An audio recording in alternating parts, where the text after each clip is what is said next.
A very important message with Billy Graham offering the only hope there is for a world that truly needs God's love. You must face the question that Pilate asked. What shall I do then with Jesus, which is called Christ? Pilate washed his hands. Tonight you can wash your hands and leave this stadium and go back to the old life, and nothing has happened. But Paul was fearful. He was trembling. He was astonished. He was amazed. But he asked the right question. Lord, what wilt thou have me to do? And Jesus said unto him, arise and go. And that's what Jesus is saying to you tonight, up in those stands and down here on this Laurel stand. Arise and go. Get up out of your seat and make a new commitment to Jesus and make certain that your sins are forgiven. You see, this may be the only chance you'll ever have the rest of your life is tonight. You may not be able to come back to these meetings this week. You may never have another moment quite like this when the Holy Spirit has spoken to you as He's speaking tonight. And Jesus says in Revelation 3:20, behold, I stand at the door and knock. If any man hear my voice and open the door, I'll come into him and fellowship with him. Jesus is knocking at your heart's door tonight. He wants to come into your heart. He wants to change your life. He wants to have an impact in your community and in your family and in your life. He wants to give you peace and joy that you've never known before. He wants to forgive all your sins, and He wants to give you assurance that if you died tonight, you'd go to heaven. You can have that assurance tonight before you leave here. Gosh. So simple. Yeah. So very, very simple. Timeless and true. Timeless and true. All right, happy Friday morning to you. 11 minutes past the hour. Let's take a look at some of the top stories. And, of course, the fallout from the incredible shooting at the Minneapolis church yesterday is it's just staggering, the response. And as you kind of go through the various news sources and you read the various comments, the fact that some young people, 2 young children, 8 and 10, were killed, is now sidelined by people's feelings about prayer and transgenderism. Senator John Ossoff, he's from Georgia. He has been one of the most pro-transgender people out there and Trump-hating people out there, that he has now gone completely silenced because this incident has basically sidelined him. Everything that he stood for now has been stopped by this, and it should have. Okay.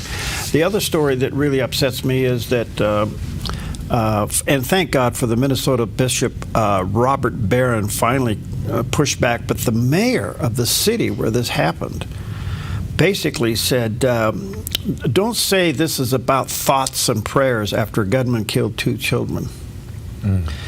And this kind of rhetoric is not settling well with people. And finally, the bishop there sharply criticized the mayor for dismissing the calls for prayer following Wednesday's deadly Catholic church shooting and calling the mayor's remarks completely asinine. Now, folks, prayer doesn't protect you from bad things that happen. And Jesus said, let this cup pass from me, but He still had to go to the cross.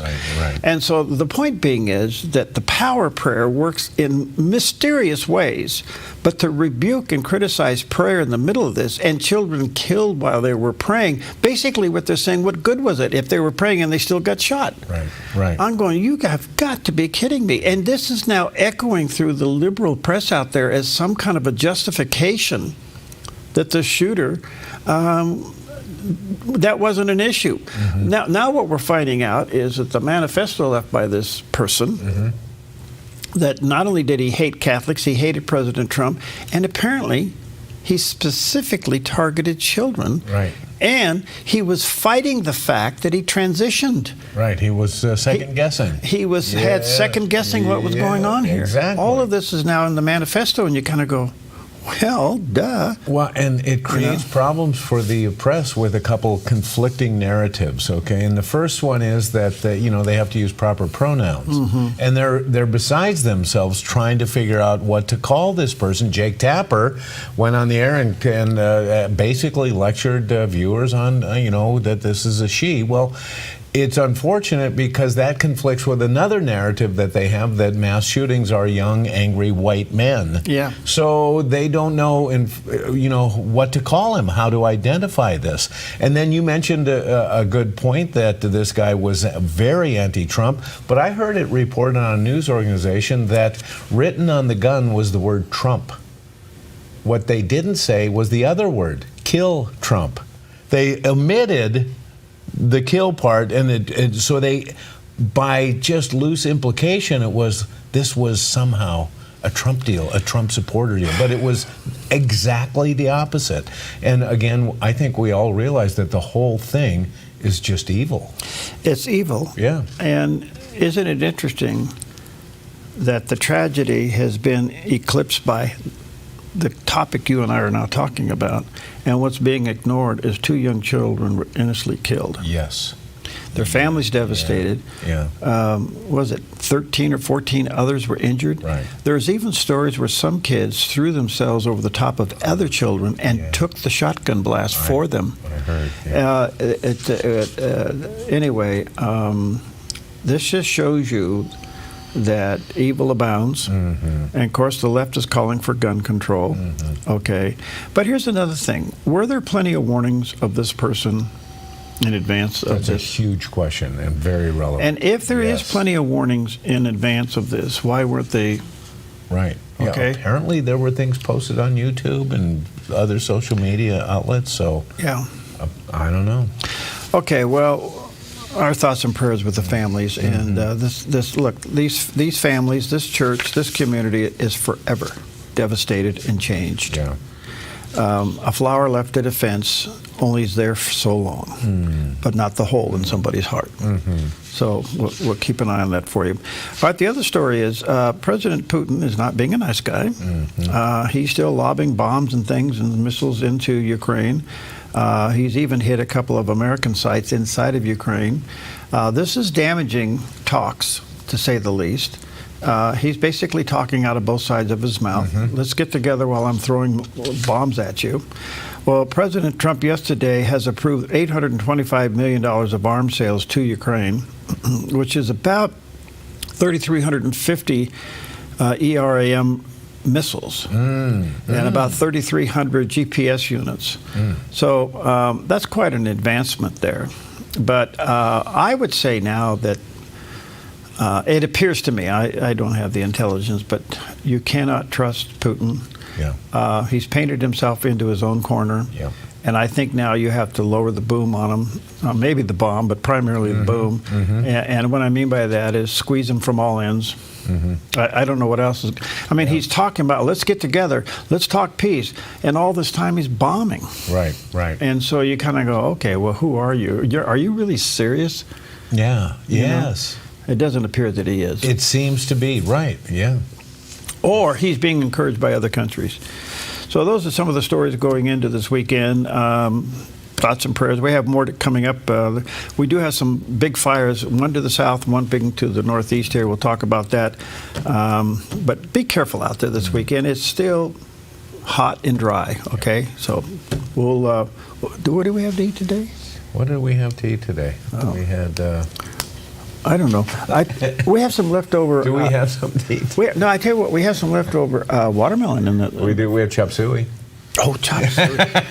No wonder we forgot. You eat with chips? You eat with chopsticks? Oh, yeah. Okay. All right. I'm actually pretty good at it now. Me too. You know, after I can drop pick it up- a few times. You know. No, I can pick up a pea with one. Oh, yeah. Oh. One pea with... Yeah, but that's not very filling. Huh? I hate picking up one. Well, that's why you're hungry in 10 minutes. We'll be right back.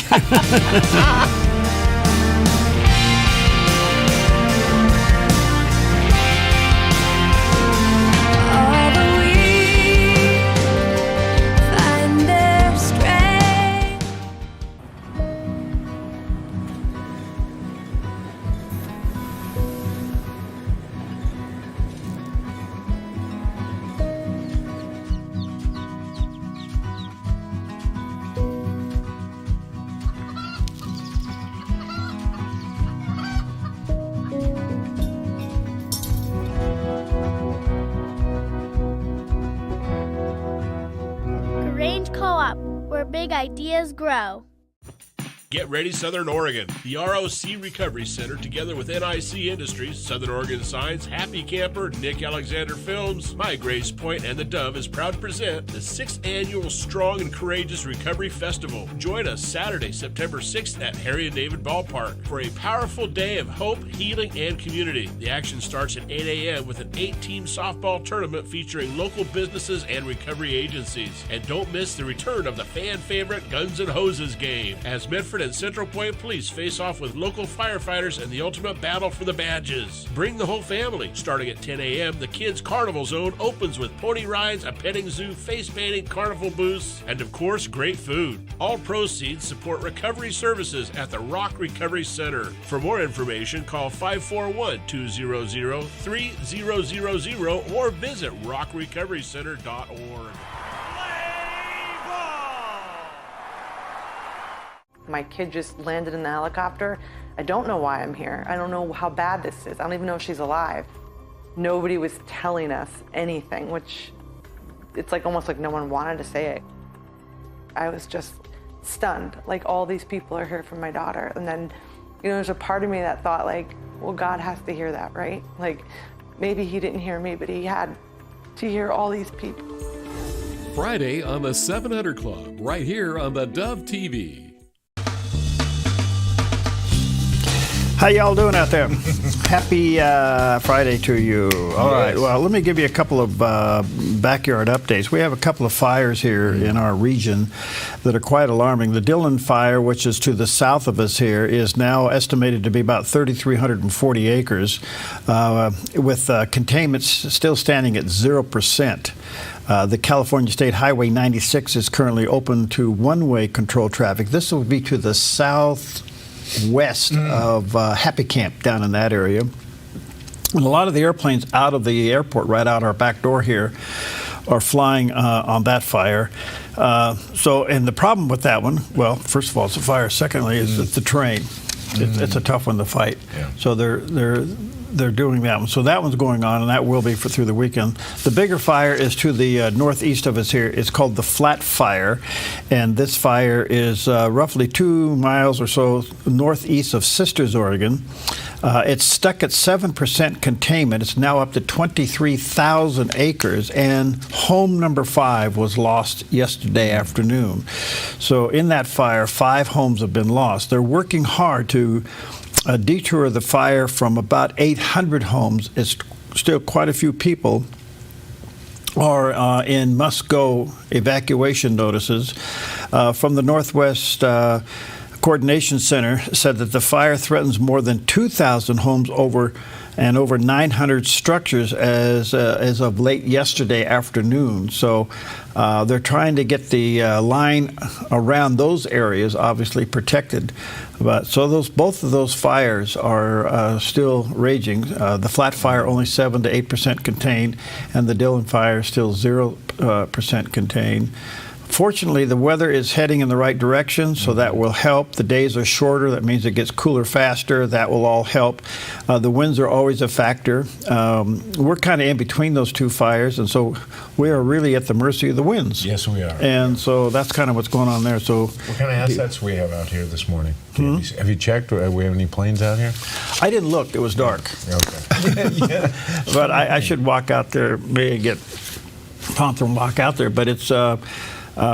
yesterday, I noticed, 1, 2, 3 different type of aircraft were flying that I could see. So I don't know if they're parked out back. I would assume they are. Yeah, I would think so. Yeah, okay. All right, speaking of weather, here's a take a look at the satellite image, and this is what we're in for. Yeah. The big high-pressure ridge now is breaking down and letting some cooler air. If you can see, there is some systems offshore. Yeah. And this will bring cooler temperatures right on through this Labor Day weekend. So it actually should be spectacular. Yeah.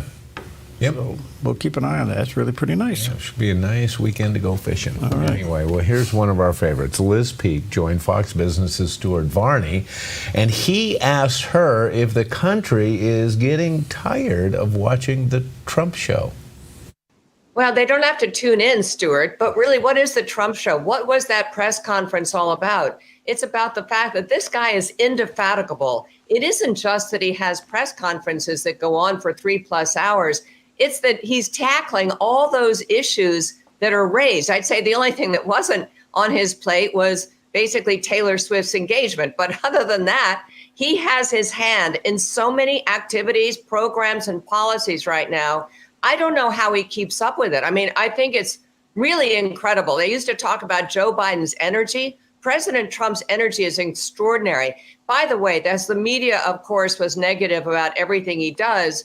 But even the New York Times, which called it a, wandering kind of performance, they don't really call him out on anything. The amazing thing is he is up to speed on all the things those agency heads are doing. He's involved in all the policies, and he's tracking and basically very knowledgeable about all of them. I find that extraordinarily impressive. Okay. It is. I think we've never seen a president more engaged. Now, I realize people can't stand the air he breathes, but we've never seen a president this engaged. No. And this is the difference between social policy and business. Yeah. And he's approaching managing the United States from a business perspective. And he's looking at inequities, and that's basically what he's trying to fix, are the inequities. Yeah, and I think the contrast between this administration and the last is really stark and easy to see. And I think it's really difficult for the legacy news media to take a look at this and try to still trash Trump in the middle of it. Well, it's the only thing they have. Yeah. They don't have a message. Right. They don't have alternative solutions. The only thing they got is to continue to figure out a way to bring President Trump down. All the lawfare didn't do it. A couple of bullets didn't do it. Right. And he still got reelected. And I think that is the issue to me that people forget. That in spite of what the left has done to keep him out of the White House, the American people put him in there. Right. So that tells you that the electorate is still right of center. And probably moving more right of center than ever before. Well, that's a great point, because we keep seeing those reports about millions of people switching their party affiliation right now. Yeah. Millions. And the ones that you don't see, we're seeing the ones that maybe left the Democratic Party and some that have moved over to the Republican Party. But what we're not seeing in the number is, and they're pretty staggering, are the ones who have left the Democratic Party and went independent. Yeah. Okay, their fortitude won't let them become a Republican, right? But they can't afford to stay a Democrat. Yes, and so they got to. Yes. So we're in a real divisive time in Americans' history. Oz Guinness was on the other day. We had him. The Dr. Oz Guinness. He's a theologian. He said something that was pretty interesting. We are at a dividing point in America, much like we were during the Civil War. Yeah, and it's ideology more than it is anything else. Yeah. And so we're at this moment in America, and the only thing I can say is that I don't say this because I want it to happen. I'm just looking at it pragmatically. I think it's going to be a bath in 2026 for the Democrats. Oh, it could be. Because the radical is trying to say this is where we have to go, and the smart Democrats say, I don't want to be identified with that. Yeah. And I can't really vote for that. Right, Right. And we have a leadership issue in the Democrat Party, too, because we have such a stark divide, but they don't know how to handle each other. They don't have any money. And that's a... I tell you what's going to happen. That's a great It's point. going to come down to money. Yeah. And the DNC hasn't got any. I mean, they only, $300 million in the bank? That's nothing. I mean, it's a lot of money, but it's nothing in the political world. Right. And I'm going, whoa, well, there's a problem. Wow. Okay. All right. Happy Friday. Yeah, before Labor Day weekend. Be smart, drive carefully, have plenty of water, have some peanuts. What? Say what? Because you're going to drive far, you're going to play hard, and you're going to come home sleepy. Right. Have some peanuts in your car and chew those on are them when words of wisdom, man. Yes. Something crunchy will keep you awake. All right. All right. We're still going to take a chop suey break. We'll be right back.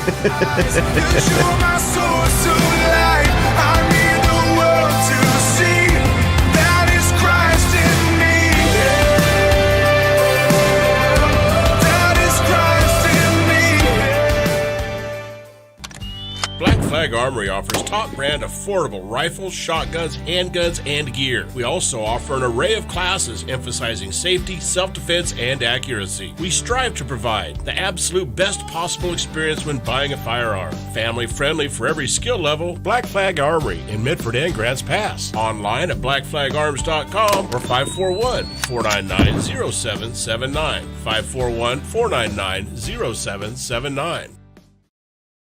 Buying or selling a home can be stressful. It's one of the biggest decisions you'll make in your lifetime. That's why it's important to work with someone you trust, someone who has the right experience and knowledge of the market. Hi, we're Patrick and Paulina Leiser with Leiser Real Estate Group. And whether you're looking to buy or sell a home, our mission is to take the stress out of the transaction and make it as seamless and rewarding as possible.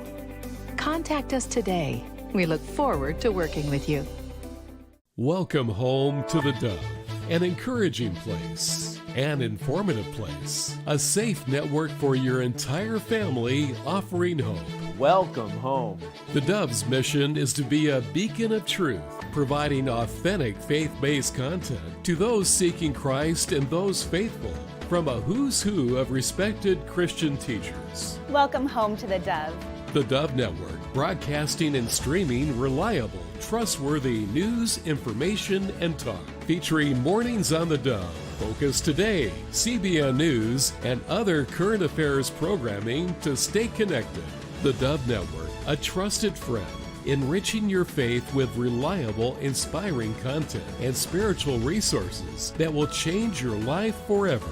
Welcome home to the Dove TV, radio, and the Dove.us. The Dove, encouraging and informative. You are welcome here.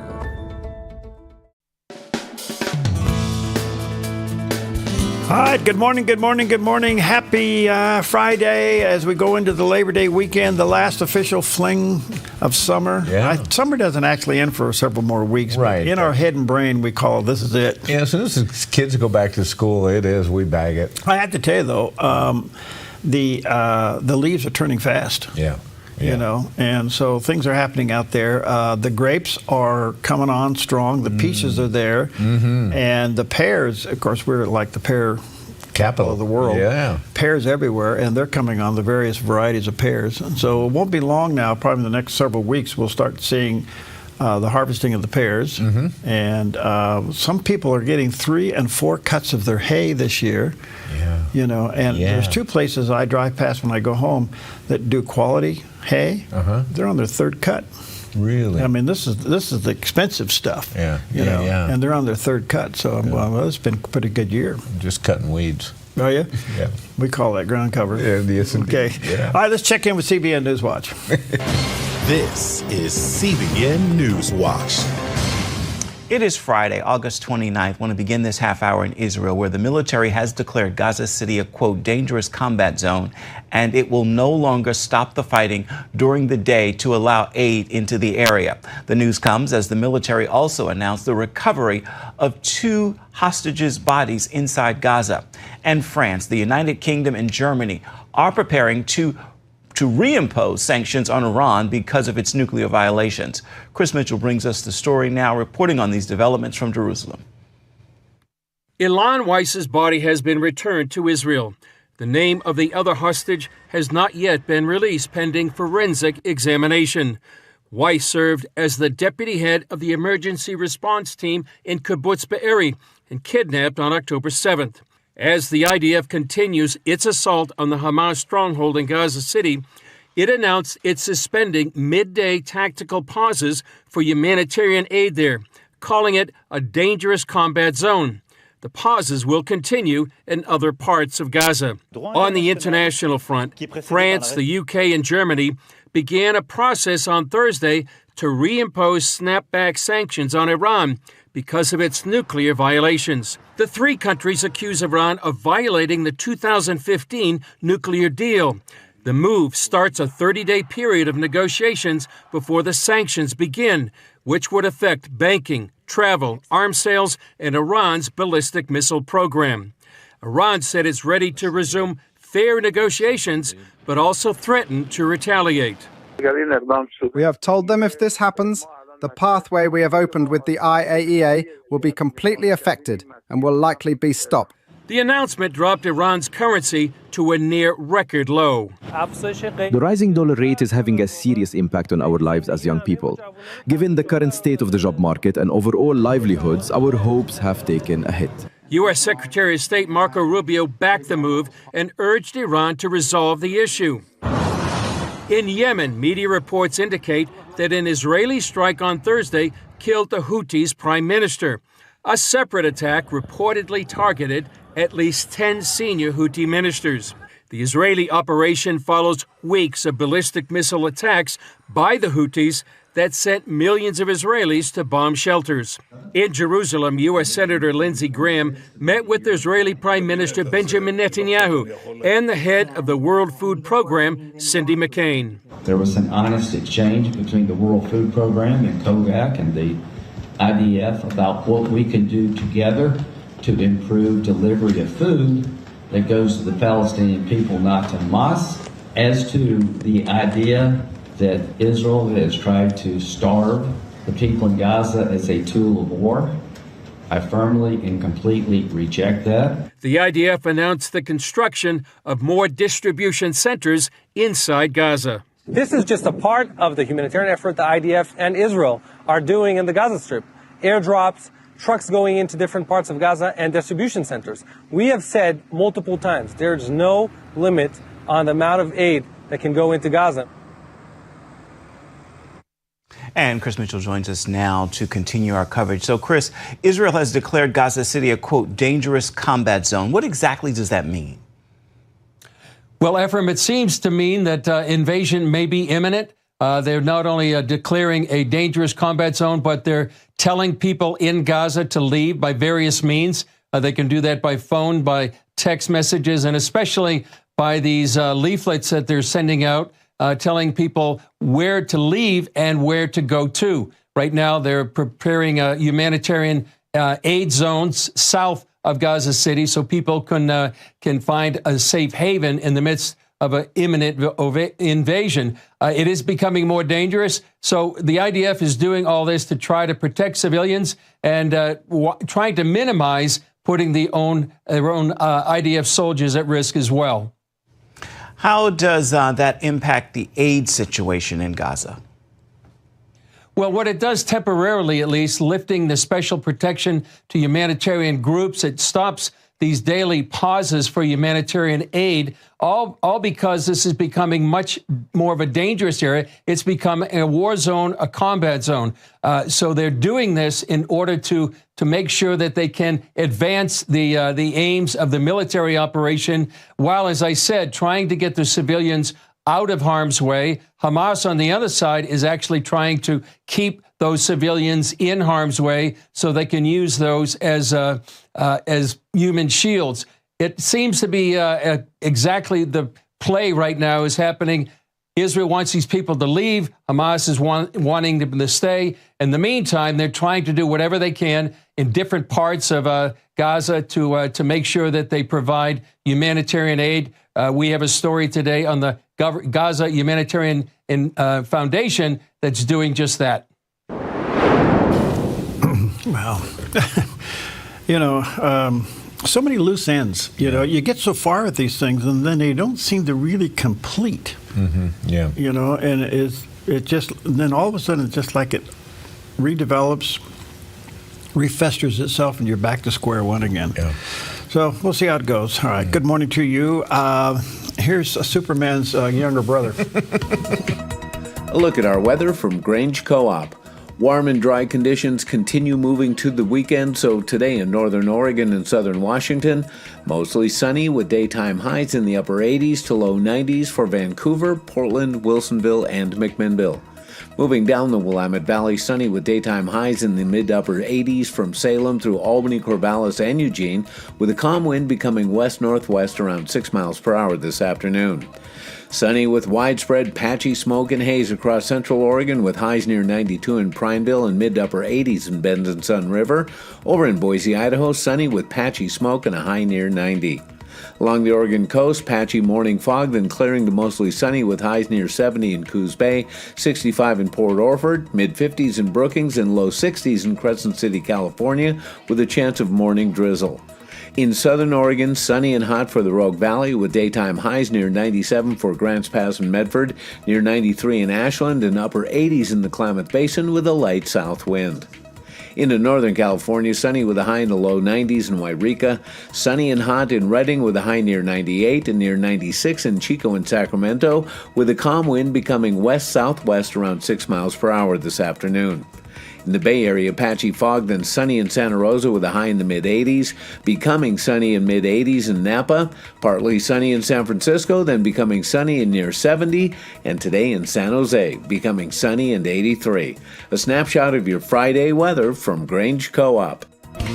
Morning to you, and there's a shot almost due west this morning, and that's out over the valley. The sun's obviously not quite up yet, and we got temperature inversion, a little smoke, a little blue sky, so hang in there, folks, but cooler temperatures. Yep. Well, yesterday we looked at the very first locomotive in the United States racing a horse. Today we have another race. It's the very first air race. It was held in France, and it was won by an American. On this day in 1909, American aviation pioneer and holder of the first pilot license in America, Glenn Curtiss, made history in France, winning the very first international air race. The event was held in Reims during the Grande Semaine d'Aviation, a week-long celebration of the new age of flight. Flying his Curtiss biplane, he competed against some of the world's top aviators, including Frenchman Louis Belroy, who had just crossed the English Channel weeks earlier. The challenge was simple: complete 2 laps around a 6-mile course. Curtiss finished in just under 16 minutes with a top speed of 47 miles per hour, edging out Belroy by a mere 6 seconds, a dramatic victory that captured the world's attention. His win not only secured a prize of about $6,500, but also cemented America's place in the race for aviation progress. The Reims competition marked a turning point, transforming flying from a daring experiment into an international sport and proving the airplane was here to stay. Yeah. That's cool. Yeah, Glenn Curtiss. I've been to the air races in Reno a couple of times. You know, those are some of the most famous air races there are, huh? It is. And they've had various classifications of types of air races. And they've had their series of fatal accidents, too. Yeah, you know. They're flying low and fast. And, you know, anytime you're racing anything, there's an element of danger. There is, very much so. Yeah. So, but anyway, it's fascinating to watch. Zoop, right on by you. Oh, I'd love to do it. I really would. So we have these. Did you see the osprey that was out here yesterday? I did not. Yeah, No. we had an osprey outside the door yesterday. Was it yesterday or was it Wednesday? I can't remember. And he's. You ever seen one of those things? Harry, I have been rowing a hole salmon fishing, and you're stationary, and I'm rowing it, not getting a bite, nothing. All of a sudden, this splash right next to the boat, and Osprey has made a dive and grabbed a trout right next to me and then flown away with it in its talons. Yeah. It's like, first of all, it's shocking because you're not ready for it. Second of all, it's in your face because he just got his breakfast and you don't have yours. Yeah, well, there you go. Yeah. You dummy. Thank you. Well, this was the man-made one. Okay. And they were... Oh, an osprey. Are you talking about... No, this is the one that's got the two things, you know. Are you serious? I thought you guys had a real osprey. Well, no. No, what we have here is a failure to communicate. No, this is the military one. Okay. And it was out there, but they make a lot of noise. And what's interesting about it, they're like a bumblebee. If you look at a bumblebee should not fly. Yeah, okay. There's nothing about it that's aerodynamic. It's aerodynamic. Yeah, okay. Well, you look at this thing and it goes up, it acts like a helicopter and flies like a jet. So I don't know, but it makes a lot of noise doing it. Oh, I know which So it goes like this, and it goes up, and then they turn forward, right? And then they go forward. That osprey. Oh, that one. Okay, Jerry, I'll slow it down for you. Thanks. It is back to school time, and Medford Police was reminding you about safety around schools, and in particular the speed. And here's a little bit of a reminder. What up, besties? It's your favorite hallway hero with some pro tips for surviving the school zone jungle. Listen, crosswalks aren't just free-for-alls. If you're about to yeet across the street, make eye contact with the driver and check the vibe first. Translation, don't just YOLO into traffic. Safety check equals slay. Parents, keeping your car parked in the drop-off lane is not a flex. Don't be sus. Keep it moving. Park, drop, dip. The speed limit here is 20 miles an hour, fam. It's like keeping a snap streak, and you really don't want to be the one to break it. Stay in the streak of safe driving, not the streak of citations. When that bus throws up the stop sign and flashing lights, it's no capping. No passing, no excuses. Think of it like a red light with extra riz. Stay put until the sign tucks back in, because every student crossing is basically in God mode. Untouchable, protected. If you blow past a stopped bus, that's a major L. So whether you're walking, biking, driving, or just vibing, keep it safe, because nothing ruins the vibe faster than an accident in the school zone. Stay smart, stay safe, and pop off clean. That's pretty cool. All right, we need to play that again on Tuesday morning. Yeah. I like it when cops turn their hats on backwards. Yes. Well, that's good. Just good sound advice. All right, good morning to you. We'll take a quick banana break, or no, chop suey break. We'll be right back.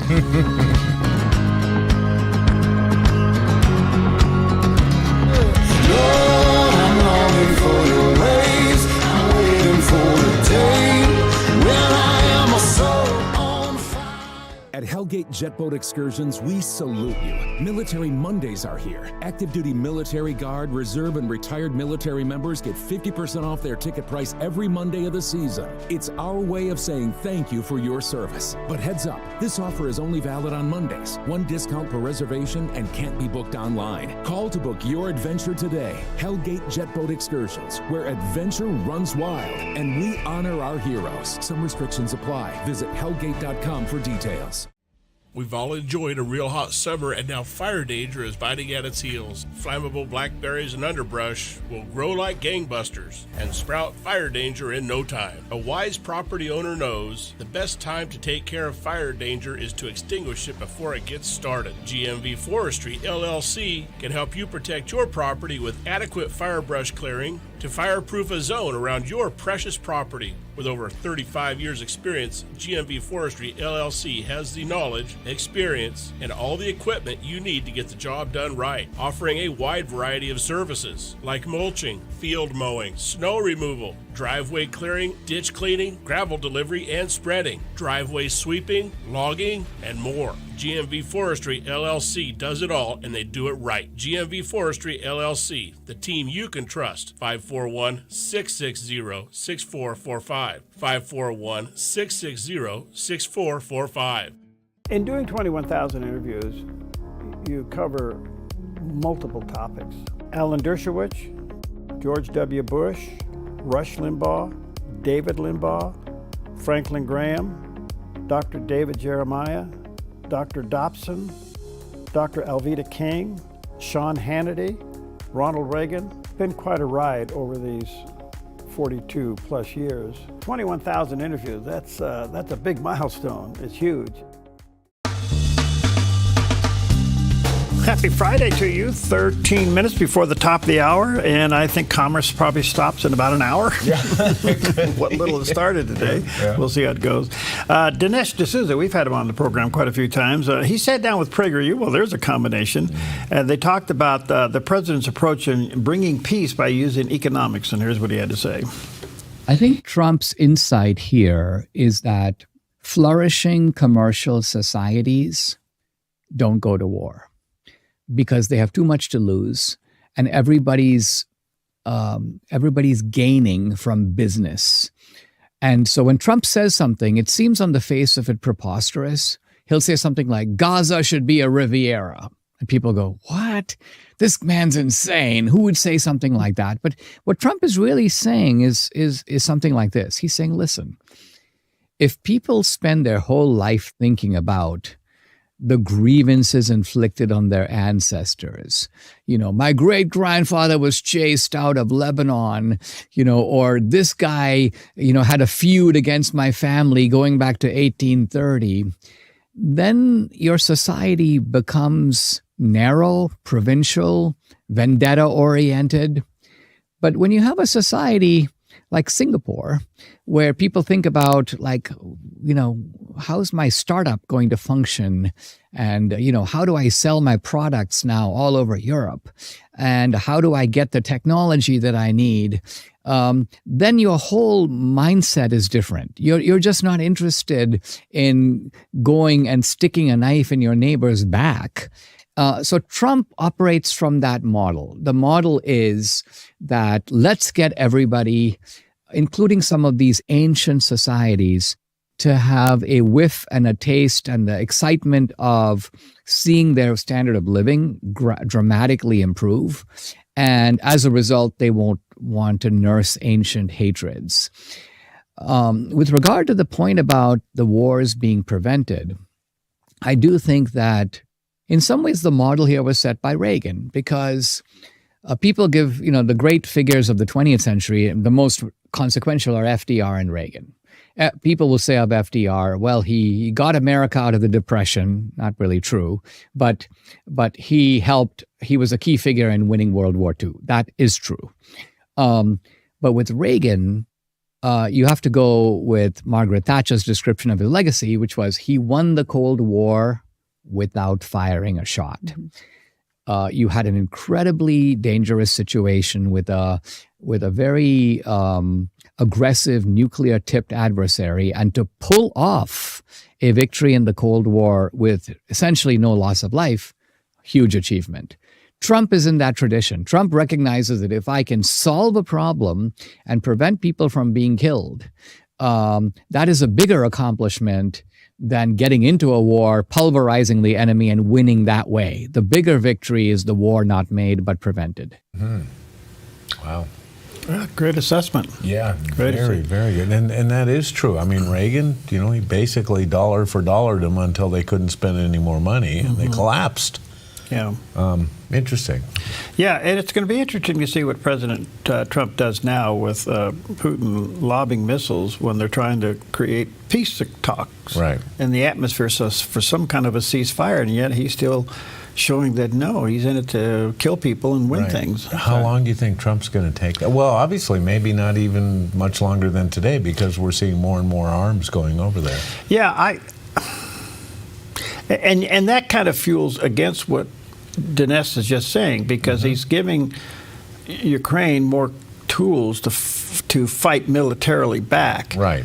What President Trump hasn't done yet is really put the economic squeeze, total squeeze on Russia, and I can't help but think that that's now on the table. Yeah, and he's starting to, because you see he put a big tariff on India now, because India continues to buy Russian oil. Okay, when's it going to put the big squeeze on China? Yeah, that's a great question. He hasn't touched China yet. Right. Yeah, so we'll see what happens there. All right, good morning to you. Got great guests coming up.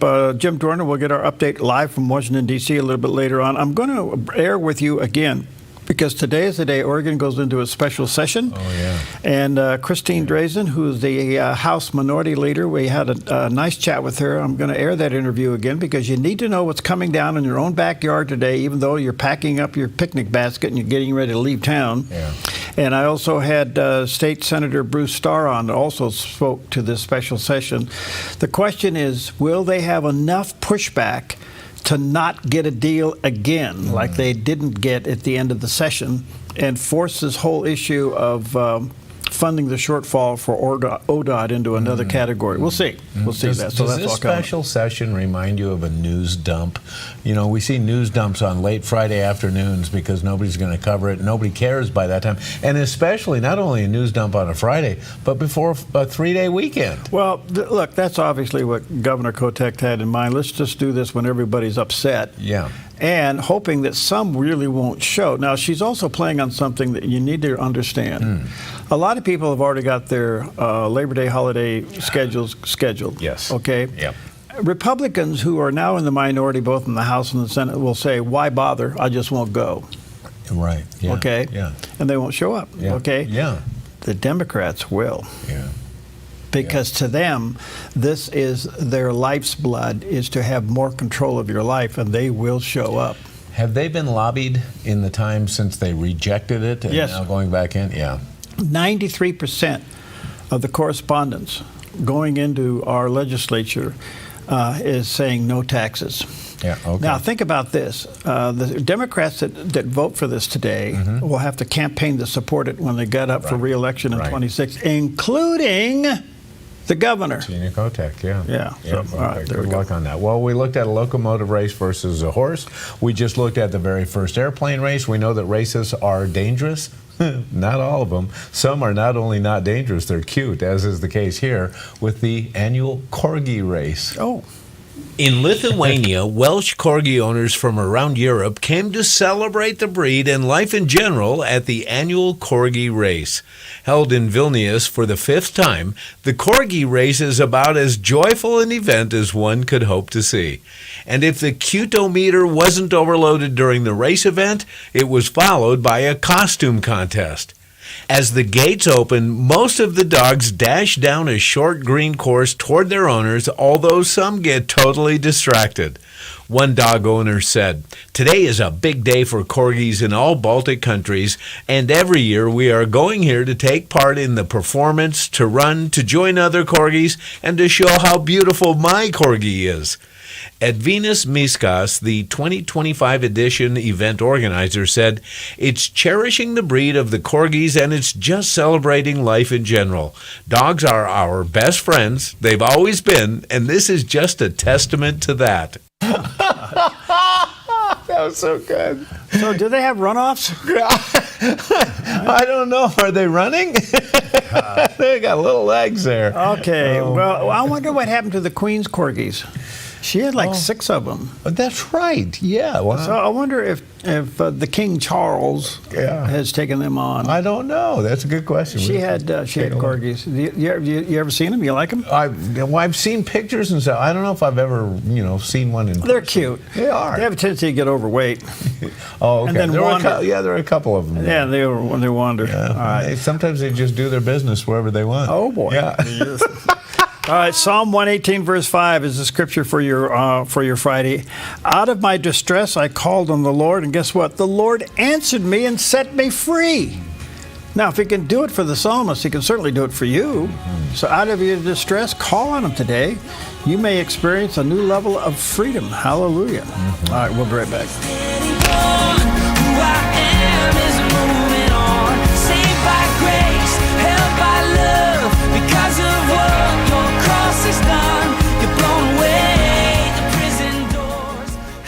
Applegate River Golf and RV Resort, a pristine 9-hole course alongside the Applegate River. Their clubhouse offers a golf simulator experience. The RV Resort is adjacent to the golf course with convenient pull-through parking. Applegate River Golf and RV Resort. Information at applegaterv.com. Life is complicated enough. Why worry about what to do with your extra car? Skip the costs of maintaining it, storing it, insuring it, or renewing registration. Car repairs? Forget about it. Here's one easy solution to your car problem. Donate it to our station. It's fast, free, tax deductible, and if you donate, you're going to feel incredible knowing you're supporting quality programming. Interested? Just call this toll-free number or donate online. Thank you.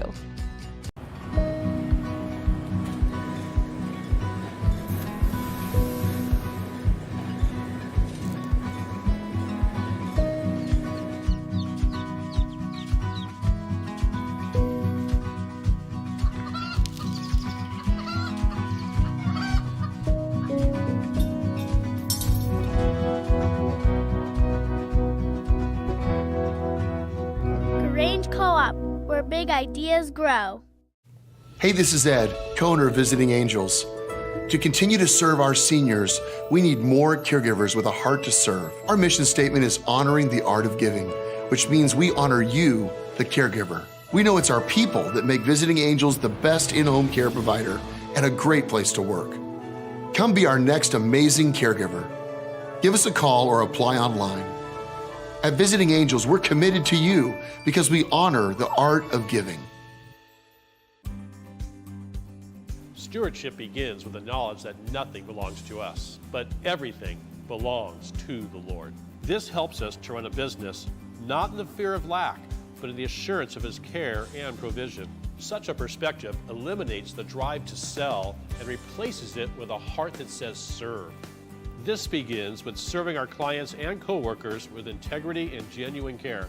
That's why at Kelly's, it's automotive service with a heart for God and treating others as we ourselves would want to be treated. Our promise is to never sell our clients anything we don't believe they need. Another is to do all we can to meet other needs, such as shuttle service and loaner cars, or taking the time to really listen, even at times praying with our customers. Sometimes this means sacrifice, going above and beyond, but that's why I work for Kelly's Automotive Service, honoring God while serving people with honesty and integrity. Welcome home to the Dove TV, encouraging and informative.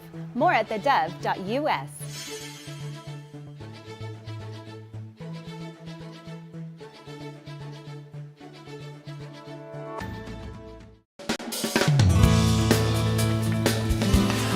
Good morning, good morning, good morning. Happy Friday. This is it, folks. This is the last weekend of hurrah that I think in our hearts and minds ends summer. Yeah. But doesn't officially end for a couple more weeks. Right. It's the unofficial end of summer. And a very big travel weekend. Mm-hmm. So we'll keep an eye on that. The weather, it looks like it's going to cooperate. And this is a SpaceX Control Mod Center right here, and Jerry has his hands on all the controls. Oh, no, that's dangerous. So we'll see if this is going to be a successful launch or not. That's too much responsibility. I don't want it. You know, nope. They got the big one up. They did. Another success there. They brought it back. Yeah. I'm just trying to, and everything that goes on in my brain, I'm trying to figure out how in the world do they bring those boosters back? I have no idea, but he keeps doing it over and over again. And now, you know, this is the biggest rocket we've seen built yet. Yeah. And it continues to have success. So here we go. Well, there you go. Yeah. Anyway, a lot of the news, there always is. We'll have that for you. Let's see here. The weather should be spectacular. We still have a couple of fires that are very concerning and raging. One to the south of here called the Dillon Fire, and one to the northeast of us here out in Central Oregon called the Flat Fire. And both are raging, so we'll give you an update on those two fires. And we have a lot of firefighting aircraft right outside our door here that's been dispatched both ways. We have two DC-10s. One's been going south, one's been going north. So it's been kind of interesting. So we'll check that out for you. All right. Well, you know, we're coming into the last weekend of summer, the unofficial close, and of course the remainder of schools who aren't in session already, you know, basically go in next week, including you know, back to school on colleges. Football starts this weekend. We see Oregon playing Montana State, and with all that, do the Ducks get the Buffaloes? I have a feeling they'll steamroll them, but we'll check that out Tuesday morning. Yeah, are they the Buffaloes or the Elks? What are they out there? We're going to have to do some research here. Okay, but with this in mind, it is National College Colors Day. Oh. So display your team colors. And of course, we live in an area where there can be a little bit of a conflict. I love seeing those bumper stickers where you see an Oregon Ducks bumper sticker and an Oregon State Beavers bumper sticker, and then the one in between says, "A house divided."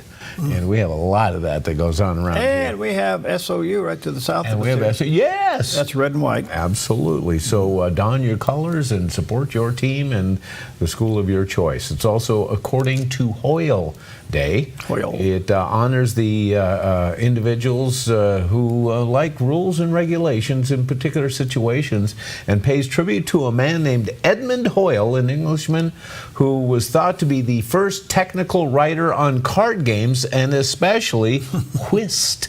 He wrote the complete rule book on whist, and that's a game that I haven't played for many years. I learned it as a kid. Do you play whist? I haven't for quite a while. Yeah. But you're telling me, what's his name, Hoyts? Yeah, yes. Okay, so Hoyts is the guy. Hoyts is the guy that you never want to play a game with? Because he's got all the rules. Yeah. You ever play a game and there's somebody that's always going to be the rule checker? I just had a family reunion. All my siblings and my mom were in a house together, and we're playing games. And it turns out we're playing a game that they play, except they play with two different groups of friends, and they just have slightly different rules. And then we're going to debate who's right on those rules. And Mom usually comes out ahead. But not always. Come on, games are supposed to be games. Right. Come on, give and take. And so then there's the rest of us who don't really play these games, and then we're sitting there trying to mediate between the people who say, no, this is the rule, no, this is the rule. Okay, and so two things. Never play a game with an accountant. Okay? Okay. Because they are rule makers and rule defenders. Okay, yeah. Okay? Right. And never play a game with Peggy's late brother. Oh, really? Yeah. He literally made him up as you went along and then argued that he was right. Oh, and probably convincingly. Well, you end up, well, why bother? Right, yeah. You know, Yes. I mean, just let's roll with it. Where am I going to move on from Hoyle? It's national. Hoyleism, that's what we'll call it. A Hoyleism. Yeah. You know, Hoyleism's kind of going to church life, don't they? I don't know, but when your name becomes a verb, it's a bad day. Well said. It's National Lemon Juice Day. Ooh. We still have some hot weather, and lemon juice refreshes just about anything. You can use it in a lot of different things. Pour it in your iced tea. Absolutely. That's the best, especially on a day like today. And then have something to eat. It is National Chop Suey Day, which means chop suey means assorted pieces. It is a dish of American Chinese cuisine. The main ingredients include meat like chicken, fish, beef, prawns, or pork, and eggs. As the meat cooks over high heat, add vegetables, usually bean sprouts, cabbage, and celery. The dish is bound in a starch-thickened sauce, and typically rice accompanies the flavorful dish as well. And it just looks delicious. It could be for breakfast. Yeah. Do you use chopsticks? Yes, yes. You know, usually only when I'm in a restaurant. Yeah. Because they put them out. And you think, okay, you know, I'm going to do this. I've had, through the years, I've gotten pretty good with it. I can pick up a pea. It sure stretches your meal out, I'll tell you that. No wonder you're hungry when you get done eating. Right, but you know what? You watch those native to chopsticks, you watch a lot of Asian people, and oftentimes it's a bowl and it's like this. Yeah. You know, it's like... Well, the hardest part about chopsticks is eating soup. Okay, moving on. Give it a try. Tell me how it's working. One of our favorite and oldest superheroes is Superman. And of course, we watch him streak and fly all over the sky. But did you know that Superman used to leap places instead of flying? He did not have the power of flight when he started. When Superman first appeared in Action Comics #1 in 1938, his power was described as being able to leap 1/8 of a mile, jump over tall buildings in a single bound, but he didn't actually fly. It was in the early 1940s, 1941, with the Fleischer Studios animated Superman cartoons that change happened. The animators thought it looked awkward to show him hopping around like a grasshopper, so they asked DC Comics for permission to animate him flying instead. The idea stuck, and soon the comic books followed. From then on, flight became one of Superman's defining powers, so much so that people today can't even imagine him without it, and that is the case. Well, Superman. Superman, that's right. I was wondering if Superman and Lois Lane ever got together.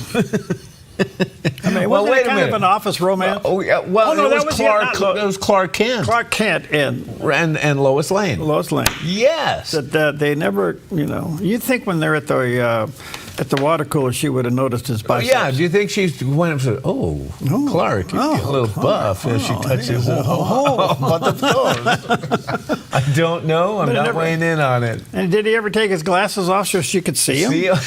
Well, that would ruin his whole disguise. Yeah. The glasses, I'm sure. Oh, well, Superman had to fly. Yes. Yeah. Okay, good stuff all the way around. Well, here's Superman's younger brother. A look at our weather from Grange Co-op. Warm and dry conditions continue moving to the weekend, so today in northern Oregon and southern Washington, mostly sunny with daytime highs in the upper 80s to low 90s for Vancouver, Portland, Wilsonville, and McMinnville. Moving down the Willamette Valley, sunny with daytime highs in the mid-upper 80s from Salem through Albany, Corvallis, and Eugene, with a calm wind becoming west-northwest around 6 miles per hour this afternoon. Sunny with widespread patchy smoke and haze across central Oregon with highs near 92 in Prineville and mid-upper 80s in Benz and Sun River. Over in Boise, Idaho, sunny with patchy smoke and a high near 90. Along the Oregon coast, patchy morning fog, then clearing to mostly sunny with highs near 70 in Coos Bay, 65 in Port Orford, mid-50s in Brookings, and low 60s in Crescent City, California, with a chance of morning drizzle. In southern Oregon, sunny and hot for the Rogue Valley, with daytime highs near 97 for Grants Pass and Medford, near 93 in Ashland, and upper 80s in the Klamath Basin with a light south wind. Into northern California, sunny with a high in the low 90s in Wairika, sunny and hot in Redding with a high near 98 and near 96 in Chico and Sacramento, with a calm wind becoming west-southwest around 6 miles per hour this afternoon. In the Bay Area, patchy fog, then sunny in Santa Rosa with a high in the mid-80s, becoming sunny in mid-80s in Napa, partly sunny in San Francisco, then becoming sunny in near 70, and today in San Jose, becoming sunny and 83. A snapshot of your Friday weather from Grange Co-op. Beautiful shot this morning as the sun's coming up over the east side hills, casting its shadow, and that's almost, well, it's kind of west-northwest picture from Roxy Ann. And as you can see, the haze out there, that's made up of a little bit of a temperature inversion and smoke, as we have two major fires, one to the south, the Dillon Fire, one to the northeast, the Flat Fire. So we'll keep an eye on that for you. All right. Well, time for some great encouragement this morning with the Reverend Billy Graham. The thing which inspired the disciples to go to the whole world with the gospel is the resurrection. We're talking about a living Christ that can come into your life and heart today and change you, and change your family, and change your neighborhood, and change Nashville, and change Middle Tennessee, and change all of the whole country if we'll let him.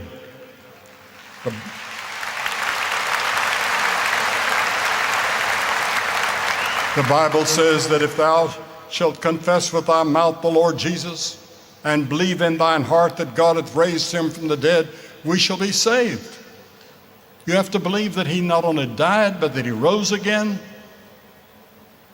That's one half of it. One half is that you repent. You come and say, oh Lord, I'm a sinner. I'm sorry that I've sinned. Please forgive me and help me to change. Mm-hmm.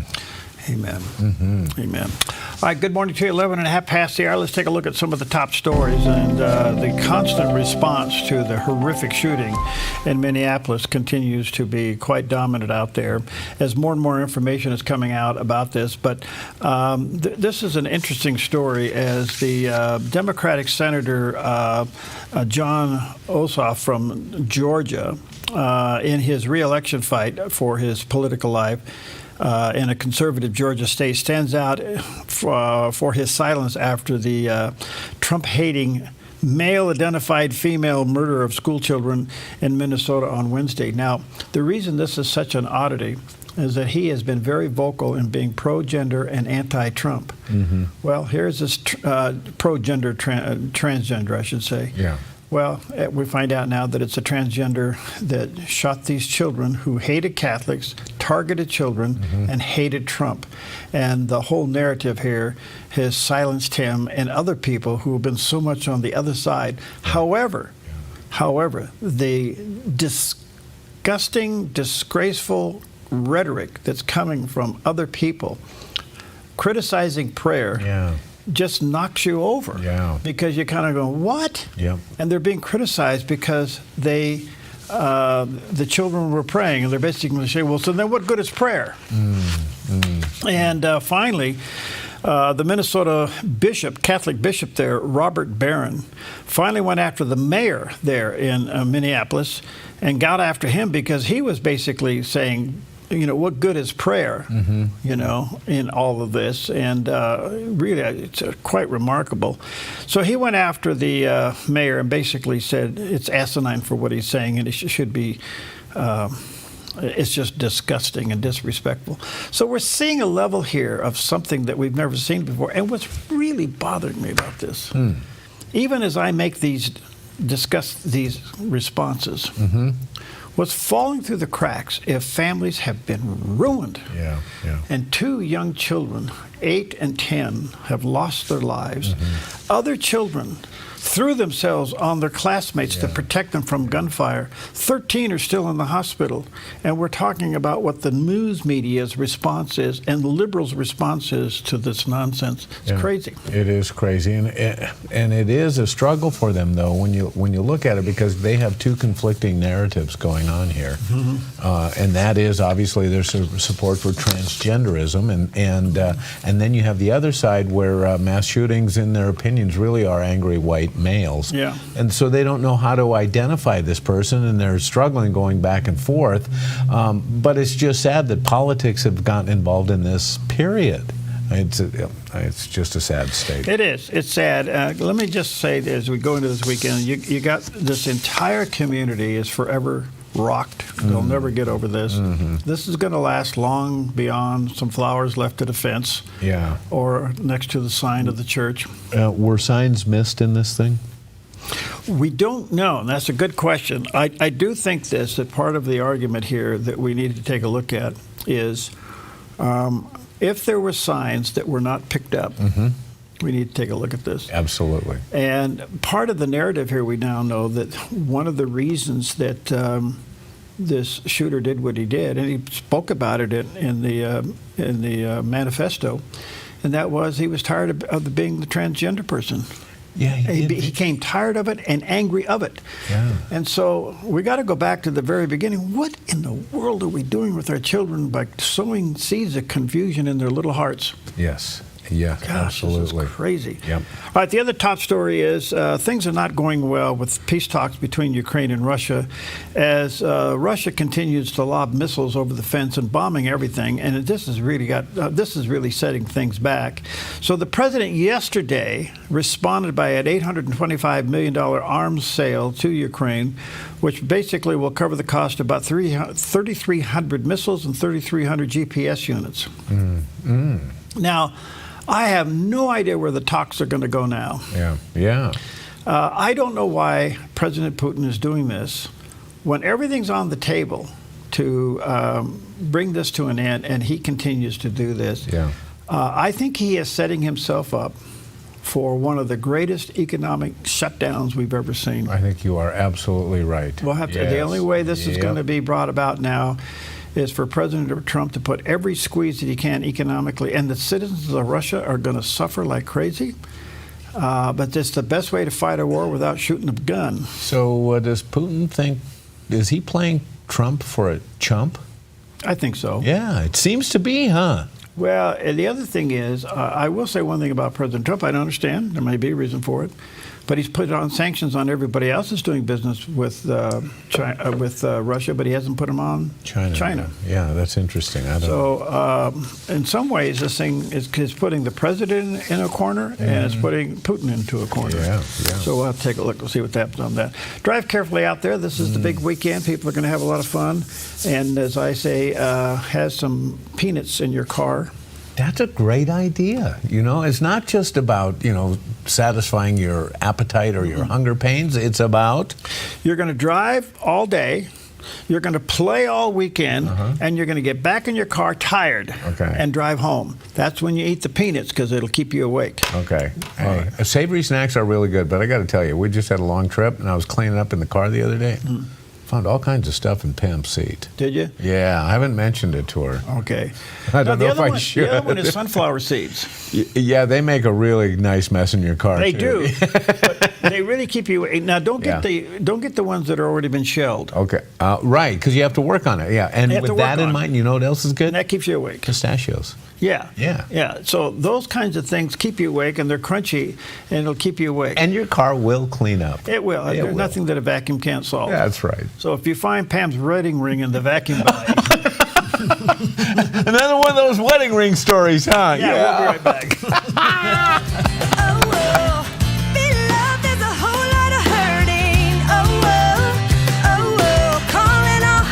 Calling our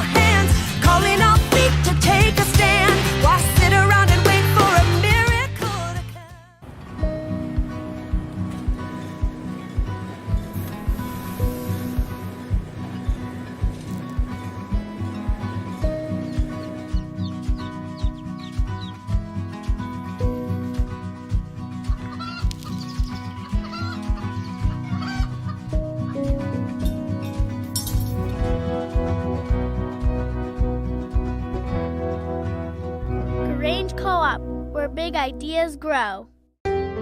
Come fall in love with Northridge Senior Living, where contemporary sunlit interiors meet old world elegance.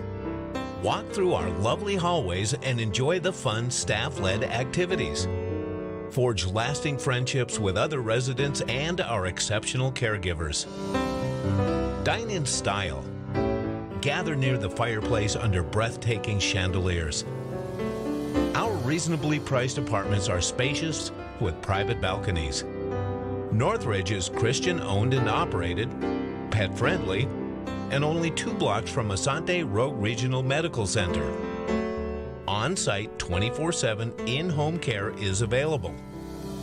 We also offer senior adult daycare where your loved one can spend the day with us and the evenings with you. Northridge Senior Living, your home. You feel most alive where you feel most at home. And this is living. Bobcat, the company that changed the way the world works, is coming home with a quality compact tractor built to match your quality of life. This isn't work you have to do. It's work you get to do. So get it done in a tractor that's all you. See your dealer or visit bobcat.com.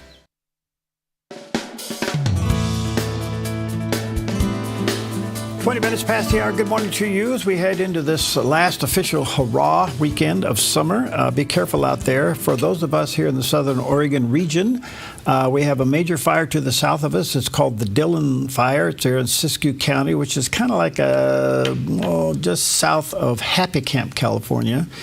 It's up to 3,340 acres, zero containment, in very rough terrain. But there's a lot of aircraft fighting this. They've been flying out of Medford here. It's about a 15-minute flight down there. And the weather is, being hard to deal with because it's so hot. But no containment on that. And some parts of Highway 96 are down to single-lane traffic, which is being controlled. But we'll keep an eye on that one. But that's down in that area. And if the wind shifts, then that smoke comes into our area. But that's a big fire growing, and it's in tough terrain, so we'll see how that goes. But air attack is going to be the best way about going about that. Then the other big fire is to the northeast of us here in Central Oregon. It's about 2 miles northeast of Sisters, out towards Redmond in that area. And it's now up to 23,000 plus acres. It's called the Flat Fire. About 7% containment. And yesterday, home number 5 was lost. So they've lost 5 homes. Now, in the meantime, they're working very, very hard because over 2,000 homes are threatened, and over 900 other structures as of Thursday could possibly be in the path of this fire. And that's where they're putting a lot of the efforts to get a line around those areas. A lot of air support coming from quite a few directions there. Some coming out of Redmond, which is kind of tough. Some coming out of Moses Lake, which is another air retardant place up there. It's an abandoned Air Force base up there. And they come down and fight. And then even out of Medford here, we have the 10 leaving here and going up there. So that's a big fire and very threatening. So pray for it's just tough. This is just tough. I'm surprised, quite frankly, as bad as these 2 fires are, we've had a pretty good season. We really have. Compared to what we've had over the last several years.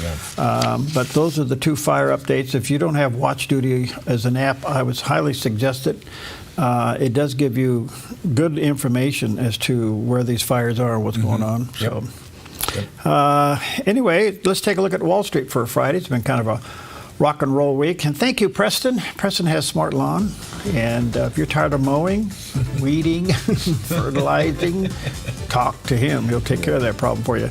The Dow's off 100 points this morning. The Nasdaq is down 174. And the S&P's down about 28, 29 points. So this has probably a lot to do with what's happening in Ukraine right now. The Wall Street doesn't like that. They pushed gold up to 34.86. Silver again at 39.69. That's actually up but down. So it went up quite a bit yesterday, but it's at above $39 an ounce. And crude oil says it's down, but actually it's up $1. There's another situation. It was 66, now it's $67.15 a barrel. Well, we see a number of things going on across the country where it appears as though Democrats are on the wrong side of 80-20 issues, meaning 80% of the population supports a particular position, Republicans tend to take it, and Democrats seem to be fighting it, namely, especially with crime. But Fox Business's Stuart Varney asked Liz Peek about an op-ed that she wrote where she was saying that Dems are walking into a trap. And she explains. For decades, Democrats were pilloried by the right as soft on crime. They had a brief shining moment in 1994 when President Clinton signed into effect the crime bill. But since then, they've kind of devolved back into this situation where they're constantly championing criminals, advocating pro-criminal laws and legislation like cashless bail, and raise the age laws and so forth. And here they are again, 81% of the country, according to a new poll that's reviewed on the Fox homepage, 81% of Americans are very worried about crime in our urban centers. They should be. Every Chicago day sees another person murdered. And the mayor of that city, Chicago, Brandon Johnson, who is, by the way, literally the least popular mayor in the entire United States, he says we don't need incarceration. We don't need the National Guard patrolling our streets. Everything is just fine in Chicago. No, it is not. And by the way, he's going to get bounced just as his predecessor did because he's soft on crime. So, I mean, I think this is masterful. Trump is again putting Democrats, making Democrats take sides on an issue. They're choosing the wrong side, as always, of something that's very important to the American people. So is this strategic or is it done out of policy that happens to end up being strategic? In other words, it seems to be President Trump's policy to end crime, or at least certainly bring the numbers down. Right. And at the same time, he is strategically cornering the Democrats into a no-win situation. Perfect. Yes, you're absolutely right. And they just gut react to it, as they did when he federalized and went into Washington, D.C. and brought the troops in. And they were crying foul. But of course, in the meantime, the results are in. Murder rates have basically been wiped out on the city streets. And now Washington, D.C. Mayor Muriel Brower is thanking Donald Trump for the effort to bring down crime in the streets. So they're getting caught on the wrong side. Well, they're coming up to the 30-day period in Washington, D.C. as to whether or not that's going to be extended. And Congress has that power. Now, Congress is, again, being outvoted. The Democrats are being outvoted both in the House and the Senate. So I can't help but think he's going to get an extension on that. I can't imagine a Republican saying no. Yeah, true. But if they do, then they deserve the scrutiny when they go home. So this is amazing, and I have to say, it's just really there's a part of this that makes me feel really good, and I say this with humility, I really do. But I've been preaching this message to Republicans to zero in on a woman 35-54. I have spent a lot of time studying this particular demographic, and I have spoken about this to various Republican groups. And sometimes you might as well go have a conversation with a tree or a fence post. Okay. You know, that's about how much reaction you get. But the point being is, it's the #1 demographic in America that's being marketed. And number two, the two things that is on that person's mind more than anything else is safety and security.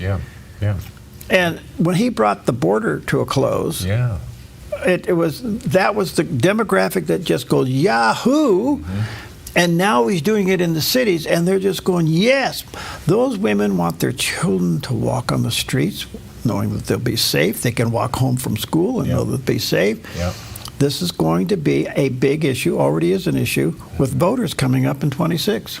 Absolutely. Very big. And we know that it splits in demographics as well. We know that there are a lot of upper middle class white liberals who don't feel that, and in polling, don't feel that crime is that big of an issue. But when they poll inner city residents, especially black residents, the poll numbers flip the other way, especially moms. Well, I have to say, You know where I learned this? I learned this years ago when I went to a campaign school with Newt Gingrich. And Chuck Cellier was part of that. Chuck Cellier he owned the film series Grizzly Adams. And then my ED was Daryl Howard, and I miss him tremendously. He's in heaven now. Yeah. But we had a team going there, and we studied this stuff, and we found out some things. Not only was security part of it, but economics is a huge part of it. And if you look at marketing today, everybody says, oh, we got to go after the Z's and the X's and all that. Well, I understand that with the gospel. Okay? But if you're trying to target that for some kind of economic, have a nice day, they're not going to respond. They don't have the discretionary dollars to do anything. Okay? You go back to that woman, 3554, they're making 63% of the daily commerce decisions in the country. Wow, that's big. Whether or not we're going to buy 2 loaves of bread, whether or not we're going to go on vacation, whether we're going to buy a car, whether we're going to move, whether my kid's going to go to soccer, have piano lessons, all that's being decided by that demographic. I mean, I have to go through someone to see if I'm getting new skis? Well, she's a little older than 50. She's not in my heart. Oh, gosh. That was good. I have a moment here and there. That was good. All right, I am buying you a milkshake. We'll be right back. Very much.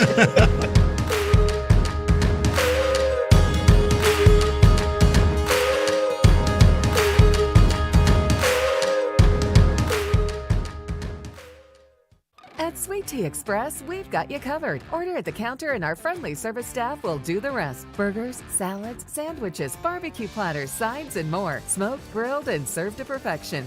Sweet Tea Express. Breakfast, burgers, and barbecue. Clean water is essential to your good health. Ultra Pure Purified Water has been delivering purified, healthy drinking water to the Rogue Valley since 1995. Locally owned and family run, Ultra Pure Purified Water uses a multi-stage process ensuring your delivery of water is 99.8% pure, so your family stays hydrated and healthy. Online at ultrapurewaterinc.com or call 541-734-0828. 541-734-0828.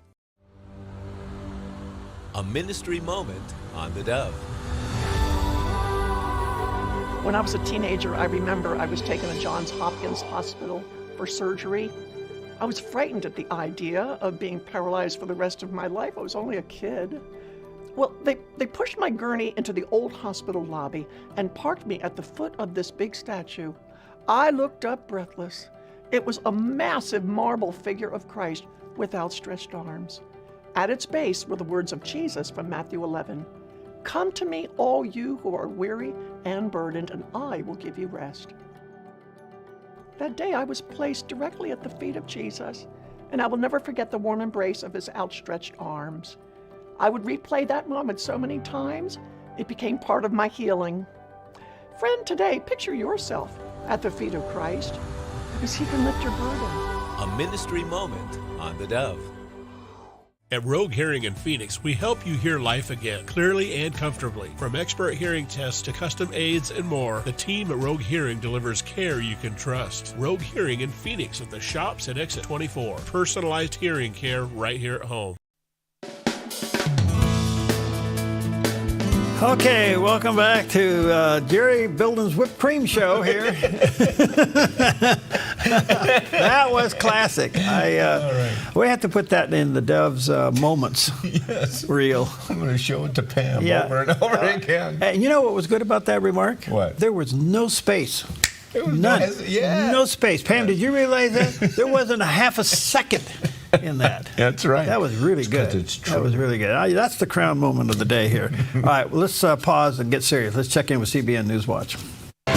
This is CBN Newswatch. It is Friday, August 29th. I want to begin this half hour in Israel, where the military has declared Gaza City a, quote, dangerous combat zone, and it will no longer stop the fighting during the day to allow aid into the area. The news comes as the military also announced the recovery of 2 hostages' bodies inside Gaza. And France, the United Kingdom, and Germany are preparing to reimpose sanctions on Iran because of its nuclear violations. Chris Mitchell brings us the story now, reporting on these developments from Jerusalem. Ilan Weiss's body has been returned to Israel.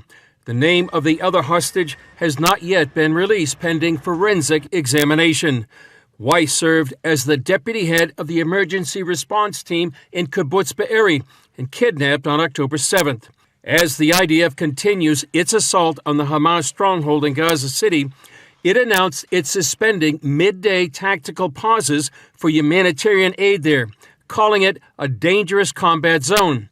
The pauses will continue in other parts of Gaza. On the international front, France, the UK, and Germany began a process on Thursday to reimpose snapback sanctions on Iran because of its nuclear violations. The three countries accuse Iran of violating the 2015 nuclear deal.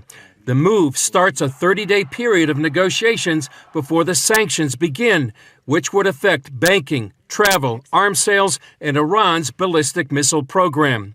Iran said it's ready to resume fair negotiations, but also threatened to retaliate. We have told them if this happens, the pathway we have opened with the IAEA will be completely affected and will likely be stopped. The announcement dropped Iran's currency to a near record low. The rising dollar rate is having a serious impact on our lives as young people. Given the current state of the job market and overall livelihoods, our hopes have taken a hit. U.S. Secretary of State Marco Rubio backed the move and urged Iran to resolve the issue. In Yemen, media reports indicate that an Israeli strike on Thursday killed the Houthis' prime minister. A separate attack reportedly targeted at least 10 senior Houthi ministers. The Israeli operation follows weeks of ballistic missile attacks by the Houthis that sent millions of Israelis to bomb shelters. In Jerusalem, U.S. Senator Lindsey Graham met with Israeli Prime Minister Benjamin Netanyahu and the head of the World Food Program, Cindy McCain. There was an honest exchange between the World Food Program and COVAC and the IDF about what we can do together to improve delivery of food that goes to the Palestinian people, not to Hamas. As to the idea that Israel has tried to starve the people in Gaza as a tool of war, I firmly and completely reject that. The IDF announced the construction of more distribution centers inside Gaza. This is just a part of the humanitarian effort the IDF and Israel are doing in the Gaza Strip. Airdrops, trucks going into different parts of Gaza, and distribution centers. We have said multiple times, there's no limit on the amount of aid that can go into Gaza. And Chris Mitchell joins us now to continue our coverage. So, Chris, Israel has declared Gaza City a, quote, dangerous combat zone. What exactly does that mean? Well, Ephraim, it seems to mean that invasion may be imminent. They're not only declaring a dangerous combat zone, but they're telling people in Gaza to leave by various means. They can do that by phone, by text messages, and especially by these leaflets that they're sending out, telling people where to leave and where to go to. Right now, they're preparing humanitarian aid zones south of Gaza City so people can find a safe haven in the midst of an imminent invasion. It is becoming more dangerous. So the IDF is doing all this to try to protect civilians and trying to minimize putting their own IDF soldiers at risk as well. How does that impact the aid situation in Gaza? Well, what it does temporarily, at least, lifting the special protection to humanitarian groups, it stops these daily pauses for humanitarian aid, all because this is becoming much more of a dangerous area. It's become a war zone, a combat zone. So they're doing this in order to make sure that they can advance the aims of the military operation, while, as I said, trying to get the civilians out of harm's way. Hamas, on the other side, is actually trying to keep those civilians in harm's way so they can use those as human shields. It seems to be exactly the play right now is happening. Israel wants these people to leave. Hamas is wanting them to stay. In the meantime, they're trying to do whatever they can in different parts of Gaza to make sure that they provide humanitarian aid. We have a story today on the Gaza Humanitarian Foundation that's doing just that. Wow. Okay. Pretty amazing. Good stuff. All right. Here's old Golden Tongue giving us the weather this morning. A look at our weather from Grange Co-op. Warm and dry conditions continue moving to the weekend, so today in northern Oregon and southern Washington, mostly sunny with daytime highs in the upper 80s to low 90s for Vancouver, Portland, Wilsonville, and McMinnville. Moving down the Willamette Valley, sunny with daytime highs in the mid-upper 80s from Salem through Albany, Corvallis, and Eugene, with a calm wind becoming west-northwest around 6 miles per hour this afternoon. Sunny with widespread patchy smoke and haze across central Oregon with highs near 92 in Prineville and mid-upper 80s in Bend and Sun River.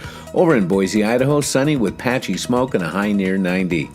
Along the Oregon coast, patchy morning fog, then clearing to mostly sunny with highs near 70 in Coos Bay, 65 in Port Orford, mid-50s in Brookings, and low 60s in Crescent City, California, with a chance of morning drizzle. In southern Oregon, sunny and hot for the Rogue Valley with daytime highs near 97 for Grants Pass and Medford, near 93 in Ashland, and upper 80s in the Klamath Basin with a light south wind. Into northern California, sunny with a high in the low 90s in Wairika, sunny and hot in Redding with a high near 98 and near 96 in Chico and Sacramento, with a calm wind becoming west-southwest around 6 miles per hour this afternoon. In the Bay Area, patchy fog, then sunny in Santa Rosa with a high in the mid-80s, becoming sunny in mid-80s in Napa, partly sunny in San Francisco, then becoming sunny in near 70, and today in San Jose, becoming sunny and 83. A snapshot of your Friday weather from Grange Co-op.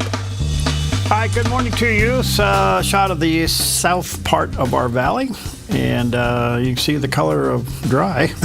Yeah. And we got some haze there, and that's a little bit of a temperature inversion, and smoke, depending on where it's coming from. It could come from the Dillon Fire, which is in Northern California, actually a few miles south of Happy Camp, California. And then the other big fire, 23,000 plus acres up in Central Oregon, known as the Flat Fire, just north of Sisters in that area. So between the two, sometimes the wind will change and put some smoke in our valley. Yeah, but so far we've been pretty lucky. It was the flat fire that invaded the valley the other day with smoke, and then it blew out. But yeah, it depends on which way the wind blows. Well, yesterday we looked at the very first locomotive in the United States racing a horse. Well, today we're looking at the very first air race. This was held in France and won by an American. On this day in 1909, American aviation pioneer and holder of the first pilot license in America, Glenn Curtiss, made history in France, winning the very first international air race. The event was held in Reims during the Grande Semaine d'Aviation, a week-long celebration of the new age of flight. Flying his Curtiss biplane, he competed against some of the world's top aviators, including Frenchman Louis Belroy, who had just crossed the English Channel weeks earlier. The challenge was simple: complete 2 laps around a 6-mile course.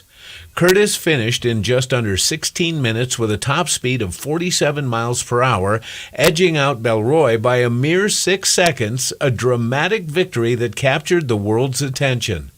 His win not only secured a prize of about $6,500, but also cemented America's place in the race for aviation progress. The Reims competition marked a turning point, transforming flying from a daring experiment into an international sport and proving the airplane was here to stay. Yeah. Okay, I got a question. Okay, so top speed of 47 miles per hour. Is there a speed at which flight can no longer be attained? Well, that's interesting you'd ask that, because every airplane has what they call a stall speed. Okay. Where it just won't fly. Yeah. But that has a lot to do with power and angle of attack and all that and wind. But they have contests now out there of how short you can land a plane and how short you can take one off. Yes, I love those videos. Yeah. Yeah. And so that has a lot to do with the power plant, size of the wing, grabbing the air and lifting the airplane, and the weight. All that plays in. Right. But everything can stall. Okay, yeah. And there's different types of stall.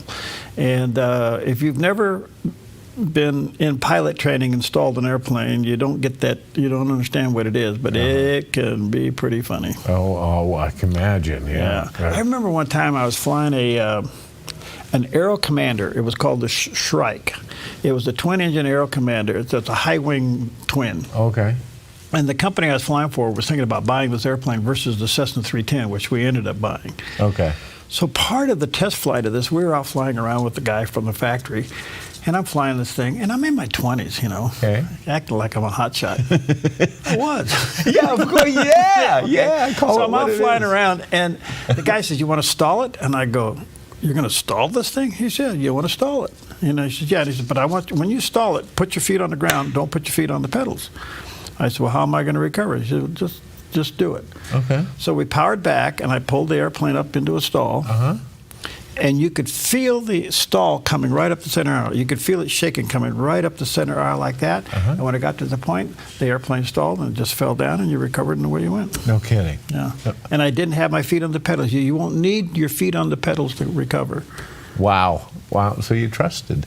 Yeah, and I told my boss, let's buy this airplane. Oh. But he didn't. He ended up buying the Cessna 310, which is okay because that was cool. It was kind of young and fast. Well, it was nice, but what decided it? What was the thing? Speed. Well, no, what decided? Oh, price. Okay, enough said. Enough said. All right. So much for all that. Yeah. All right, let's go back to school on Tuesday. And now we want to play this now because you're going to travel over the weekend and get busy, but we should play it again on Tuesday morning. Okay. So here's what the Medford Police Department is telling you folks about school zones. What up, besties? It's your favorite hallway hero with some pro tips for surviving the school zone jungle. Listen, crosswalks aren't just free-for-alls. If you're about to yeet across the street, make eye contact with the driver and check the vibe first. Translation? Don't just YOLO into traffic. Safety check equals slay. Parents, keeping your car parked in the drop-off lane is not a flex. Don't be sus. Keep it moving. Park, drop, dip. The speed limit here is 20 miles an hour, fam. It's like keeping a snap streak, and you really don't want to be the one to break it. Stay in the streak of safe driving, not the streak of citations. When that bus throws up the stop sign and flashing lights, it's no capping. No passing, no excuses. Think of it like a red light with extra riz. Stay put until the sign tucks back in, because every student crossing is basically in God mode. Untouchable, protected. If you blow past a stopped bus, that's a major L. So whether you're walking, biking, driving, or just vibing, keep it safe, because nothing ruins the vibe faster than an accident in the school zone. Stay smart, stay safe, and pop off, Queen. Okay, well, there you go. That is an amazing video. It is good. And you know what? Thank you, police officer. By the way, I just got to give you a little friendly reminder out of experience. 20 does not mean 21. Yeah. Let me say that again. 20 does not mean 21. Yeah. Yes. Okay, so, and the guys behind you honking and pushing you? Right. Let them honk and push. Absolutely. And some of us drive through school zones where that little yellow light is flashing. Get on that brake and slow down, because that's a zone there. They have these pre-school zone warnings now? Yes. Okay. Now, here's the question. If school is in session, and that light is not flashing, right? Is it still 20? When children are present, it says. Yeah, but the light's not flashing. No, it's not 20. See, I don't know. No, it's not 20 unless the light's flashing. Not at least in my But you can see kids playing in the schoolyard. Oh, if kids are present, you better slow down. And if they have kids in the schoolyard and the yellow light's not flashing, then the yellow light's broken. Okay, well, just thought I'd let you know. Yeah, but if in doubt, slow down. Yeah. Slow down. I like the signs. I go through this one particular neighborhood. Oh, by the way, do you have to read English and read the sign? You want to bring that up? Are you kidding? It depends on what state you're in. Apparently not in California. No, I guess not. Oh, man, but I like the sign that says, drive, in the neighborhood says, drive like your kids live here. Yeah. I like that a lot. Okay. All right, good stuff all the way around. All right, we'll take a quick break. We'll be right back. Everybody needs to know that I will sing about your love. I will shout it to the sky. I will tell them what you've done. When the people ask me why I live my life this way. How can Christian parents train their kids to know and follow God's design for sexuality in a culture that increasingly rejects it? Join us as we uncover the damaging misinformation being fed to your children on sexuality and gender identity, and learn effective strategies for grounding them in biblical truth with confidence and grace. Join me for the John Ankerberg Show weekdays at 4 o'clock right here on the Dove TV. It'll be encouraging and informative. Put your gold in an envelope, mail it. Hopefully you get a check. No. Father and son jewelry, bring your gold in. We'd weigh it, we check it, we make you the offer. Or turn you something old into something new. Whether it's an idea, a picture, or a piece you want to duplicate, we can melt it down and make it for you. If you find your perfect piece in store, trade your something old for something new, and you always get a little extra. Visit Father and Son Jewelry, 5 generations of family in Medford.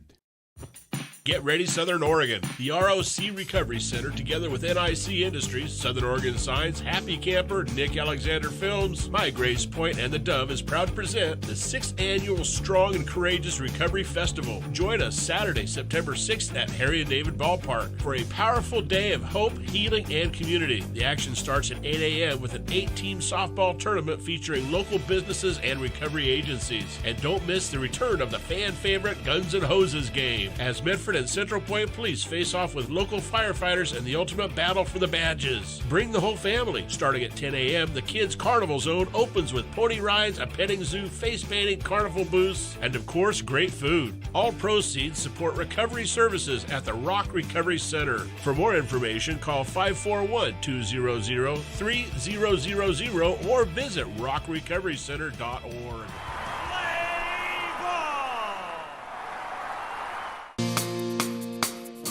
All right, welcome back. 10 minutes before the hour. This is an interesting combination of people. PragerU and Dinesh D'Souza, a couple of people getting together there. And the question came up, do people actually believe, and the answer is yes, but the question is why, believe that President Trump is the modern-day Hitler? Oh, yeah. So they talked about that, and here's what they said. The big lie is the transposition in the meaning of fascism and Nazism. The original fascism was a phenomenon of the political left. It was anti-capitalist. It was explicitly socialist, and hence the name Nazi, which is essentially a compression of National Socialism. And this wasn't just Hitler using the term, because the Nazis have, which you can look it up online, a 25-point platform, which they campaigned on. This was their platform. And their platform, if you read it, it's very clear. It's state control of the banks, state control of industry, state control of education, state control of the churches, state control of the media. So you go down this list and you go, does this sound more like Donald Trump, or does it sound more like, let's say, Elizabeth Warren or Bernie Sanders? And the answer is, it sounds exactly like Bernie Sanders. It's the left-wing agenda. So the Nazis, the fascists, which is Mussolini in Italy, they saw themselves as on the left. The critics of fascism also saw them as being on the left. Everybody recognized that this was a phenomenon of the left. However, after World War II, when fascism and Nazism became completely discredited, people saw the starving, emaciated figures coming out of the concentration camps. You could not defend fascism or Nazism anymore. The progressive intellectuals who dominated American academia and also the emerging intellectual classes of Europe, they all realized that their own views were suspiciously close to those of Mussolini and not all that far from those of Hitler. And so they realized we have to sort of redefine fascism and Nazism to remove our association with it. And so what they basically did is they said, fascism is not what you thought it was. It's not an economic agenda. It's not about any of this. Fascism simply means militarism and nationalism. The left very cunningly took fascism from the left-wing column and moved it into the right-wing column so that now you have the utterly bizarre phenomenon where somebody can go up to Benjamin Netanyahu and point their finger at him and call him a fascist or even a Nazi. Right. Yeah, it's true. Well, that is an excellent description. Oh, man. And it does underscore something we say often. The left gets an A+ in blaming you for what they're doing. Yes. And they've also learned an amazing military secret, as much as they hate the military. Okay. Hide amongst your enemies. Oh, yeah. Yeah. Find a place where you can exist inside them. Yeah. And I can say this as former chairman of the party, I didn't believe any of this stuff. I was young and dumb and didn't know anything, and I thought I was, smart until I started managing a party and I realized, oh, my stars. Yeah. And that was the plant from the left inside the right. And when I discovered that, it took me a while to swallow, but I saw it in state conventions, and I came home and I was shocked. Yeah. Because you have these idealistic things about the way things should be. Right. And when you find out they're not. How shocked were you when to find out that there wasn't a Santa Claus? Come on, there's not. Okay. What are you saying? Oh, I'm sorry. I didn't mean to spoil it. All right. Well, earlier we looked at a locomotive versus a horse race. We saw the very first airplane race. We love races. They can be dangerous, except in this situation, they couldn't be any cuter when corgis race. In Lithuania, Welsh corgi owners from around Europe came to celebrate the breed and life in general at the annual corgi race. Held in Vilnius for the 5th time, the corgi race is about as joyful an event as one could hope to see. And if the cutometer wasn't overloaded during the race event, it was followed by a costume contest. As the gates open, most of the dogs dash down a short green course toward their owners, although some get totally distracted. One dog owner said, "Today is a big day for corgis in all Baltic countries, and every year we are going here to take part in the performance, to run, to join other corgis, and to show how beautiful my corgi is." Edvinas Miskas, the 2025 edition event organizer, said, "It's cherishing the breed of the corgis and it's just celebrating life in general. Dogs are our best friends. They've always been, and this is just a testament to that." I love that video. Porky corgis. Oh, man. Porky corgis. I take with you Psalm 118, Psalm 118, verse 5. This is a great one. Out of my distress, how many of you are distressed today? I called on the Lord. And guess what? The Lord answered me and set me free. Try that first. You'll have a better day.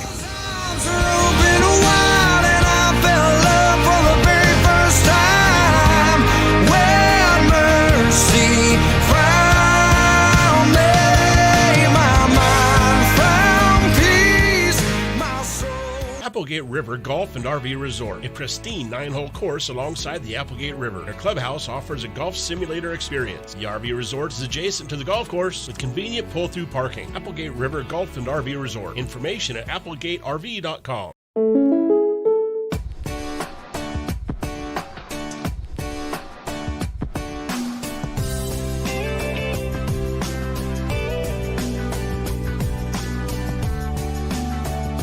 Combining your home and auto insurance could save you time and money.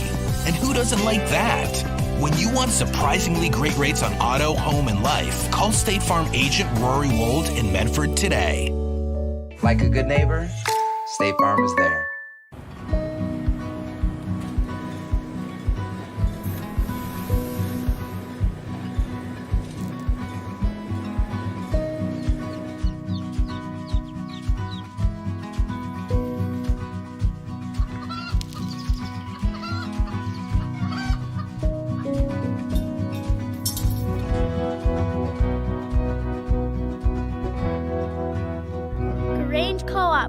Big ideas grow. Answers with Bayless Conley. Now it's no longer I who live, but it is Christ who lives in me. Find answers to life's biggest questions that can only be found in the Bible. How much God loves people that he would give so much to redeem them. Answers to strengthen your faith to know God better for a more deep, more powerful walk. We were the sheep that went astray, but he was the lamb that was slaughtered. Get Answers with Bayless Conley, Tuesday, Saturday, and Sunday on the Dove TV. A ministry moment on the Dove. The big idea of Christianity is to live coram Deo, to live all of one's life in the presence of God, under the authority of God, and to the honor and to the glory of God. Let me say that again. The big idea, coram Deo, is to live one's life in the presence of God, under the authority of God, to the honor and glory of God. That's what it's all about. Jesus said it succinctly this way: if you love me, keep my commandments. Which is to say, if you want to please me, you please me by doing what I have commanded you to do. A ministry moment on the Dove. Journey to find answers to life's biggest questions. Watch Road Trip to Truth, Monday and Friday on the Dove TV. Encouraging and informative.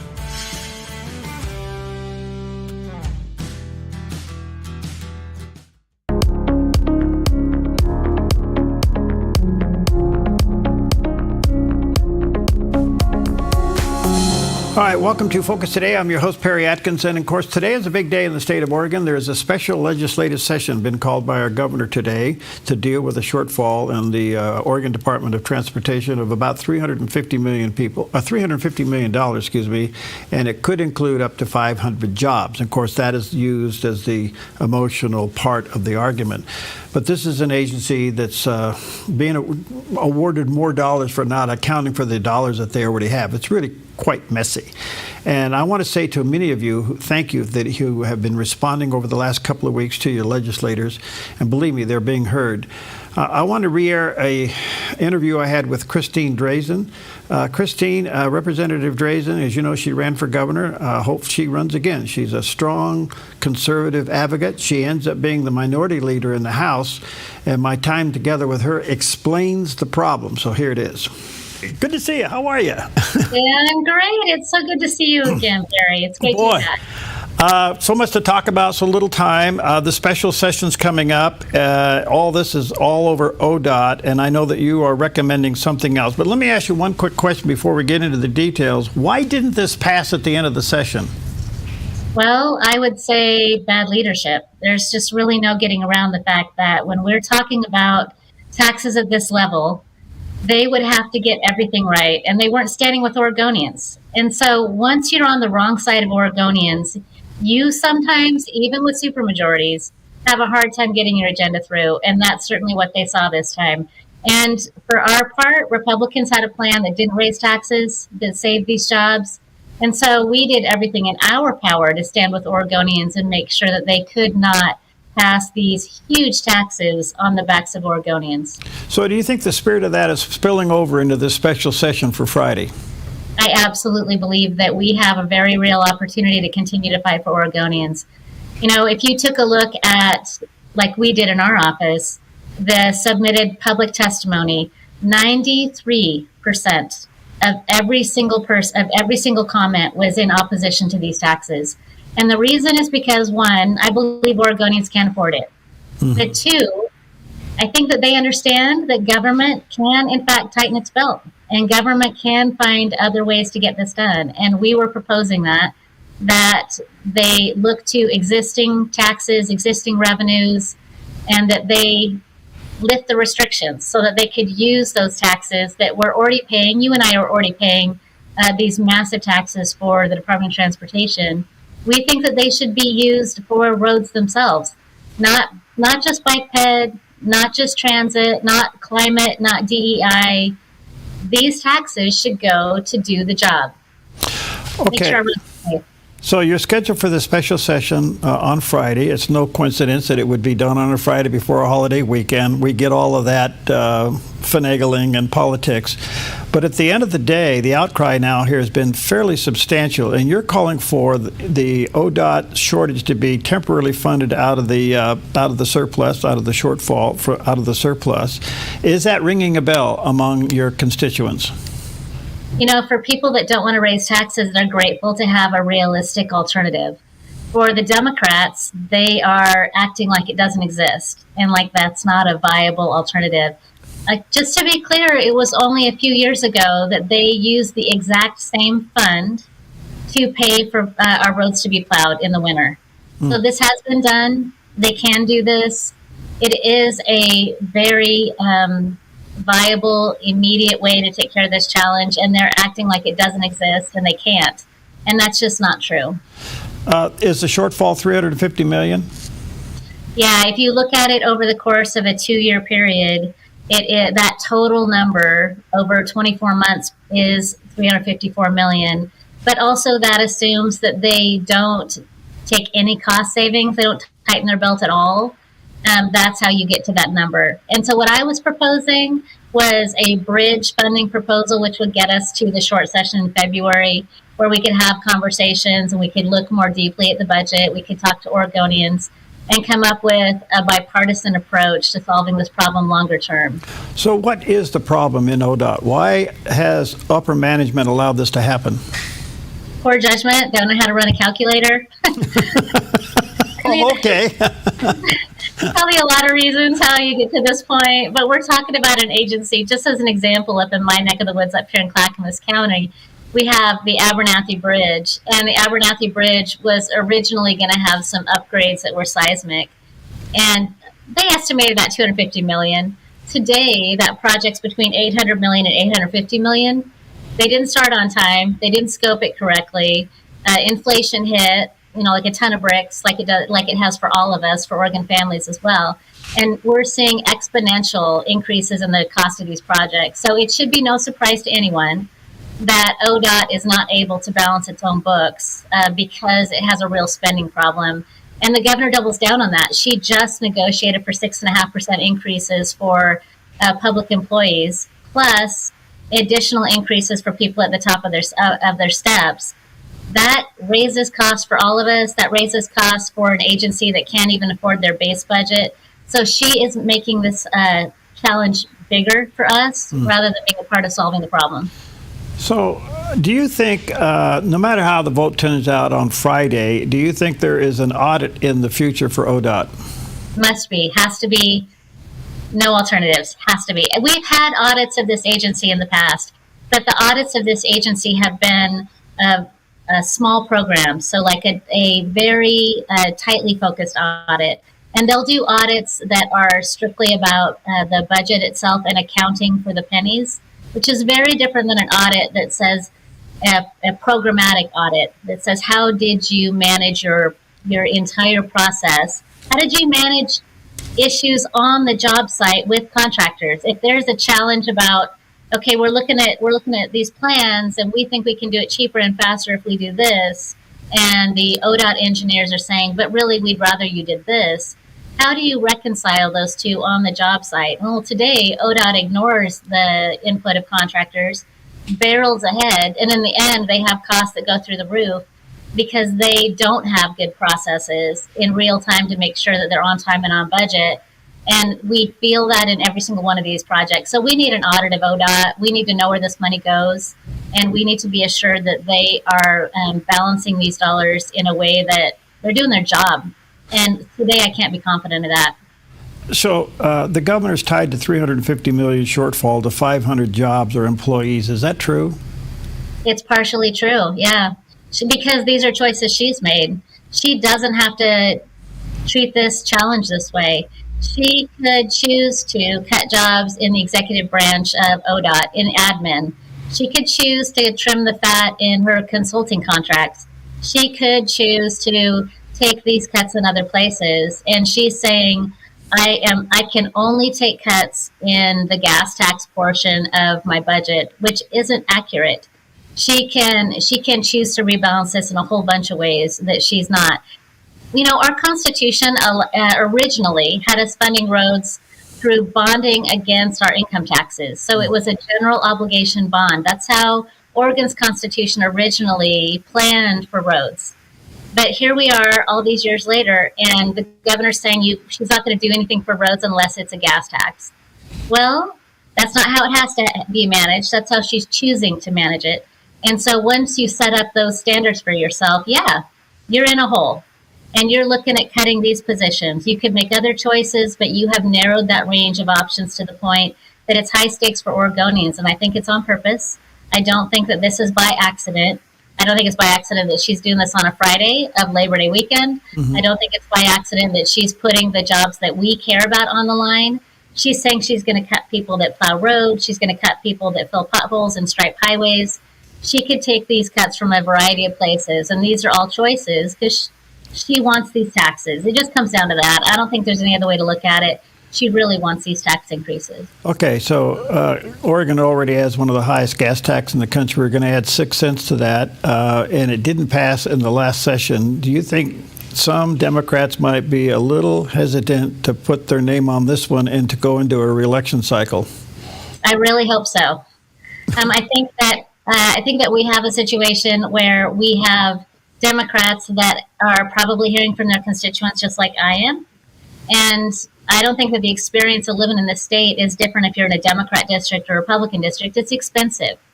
And so I'm hearing from my constituents saying they can't afford it. And we're looking at another election coming up. I hope that they listen to their constituents, regardless of whether or not senators are up for election, regardless of whether or not people are going to jump to another race or run for their own seat again.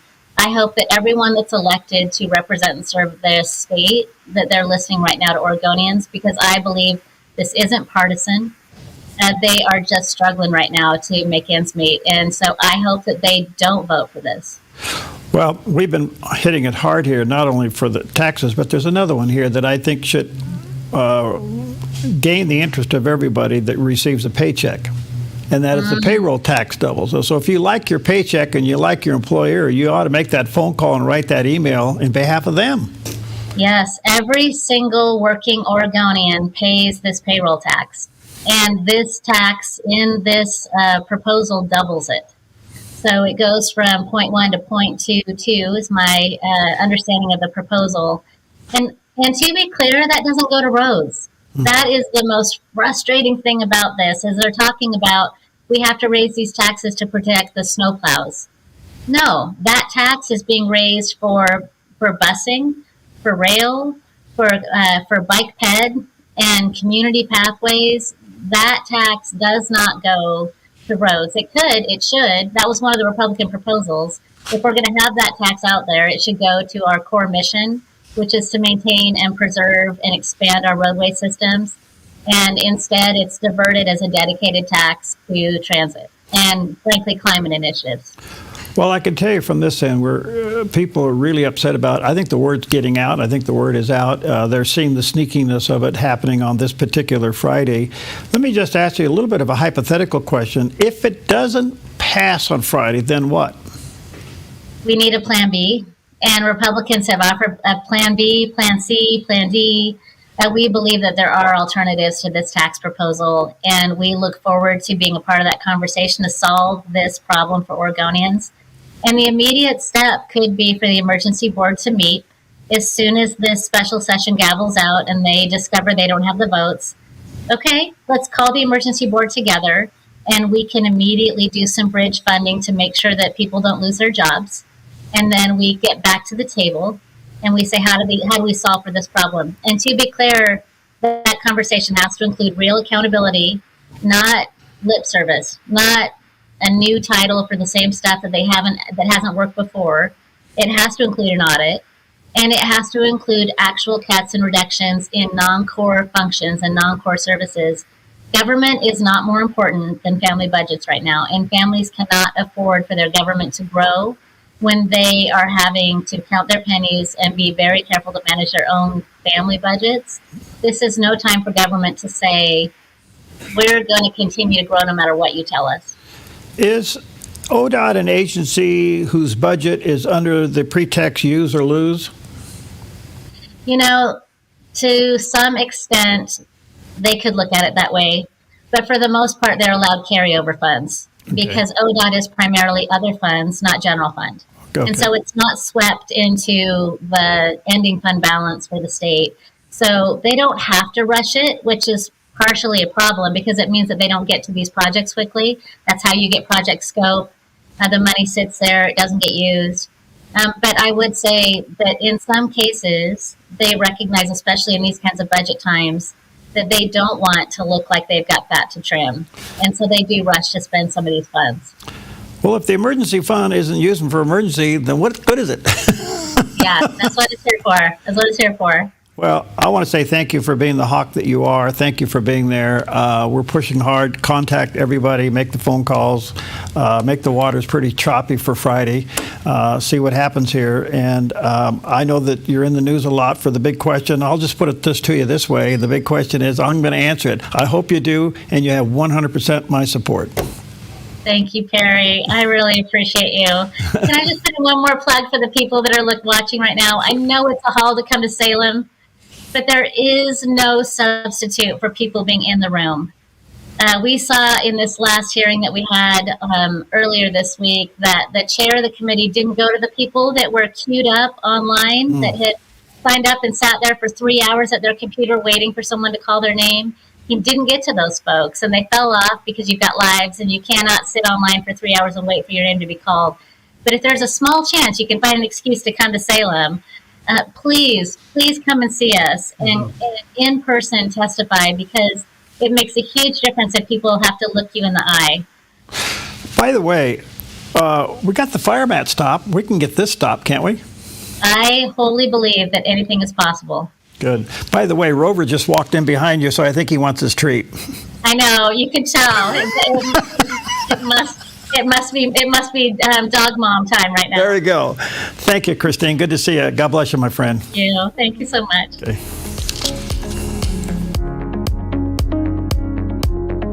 Welcome to Rise Direct Primary Care. Imagine a healthcare experience where you're known by name, cared for like family, and treated with compassion. How is that possible? With an affordable, flat monthly membership, you receive unlimited primary care and minor urgent care visits. No insurance needed. At Rise Direct Primary Care, we offer a friendly, affordable healthcare experience where you get a whole hour with your provider. Located in Central Medford and accessible by phone or text, we can typically get you in the same or next day. We prescribe urgent care medications directly from our office, saving you a trip and wait time at the pharmacy when you'd rather be at home getting better. Personalized medical care with a human touch. Rise Direct Primary Care is all about healing the sick with compassion and keeping the healthy healthy. Rise Direct Primary Care. We're here for you. Visit risehealthdpc.com or call or text us 541-827-8603. 541-827-8603. Welcome home to the Dove, an encouraging place, an informative place, a safe network for your entire family, offering hope. Welcome home. The Dove's mission is to be a beacon of truth, providing authentic faith-based content to those seeking Christ and those faithful, from a who's who of respected Christian teachers. Welcome home to the Dove. The Dove Network, broadcasting and streaming reliable, trustworthy news, information, and talk. Featuring Mornings on the Dove, Focus Today, CBN News, and other current affairs programming to stay connected. The Dove Network, a trusted friend, enriching your faith with reliable, inspiring content and spiritual resources that will change your life forever. Welcome home to the Dove TV, radio, and the Dove.us. The Dove, encouraging and informative. You are welcome here.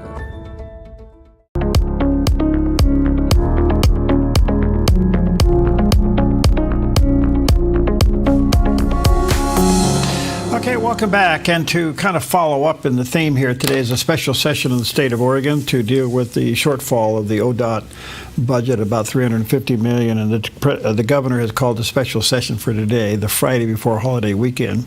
So we just had Christine Drazen. She's the minority leader in the House. Now we're going to go across the hall to the Senate and check with Senator Bruce Starr. Senator Bruce Starr represents Oregon Senate District 12.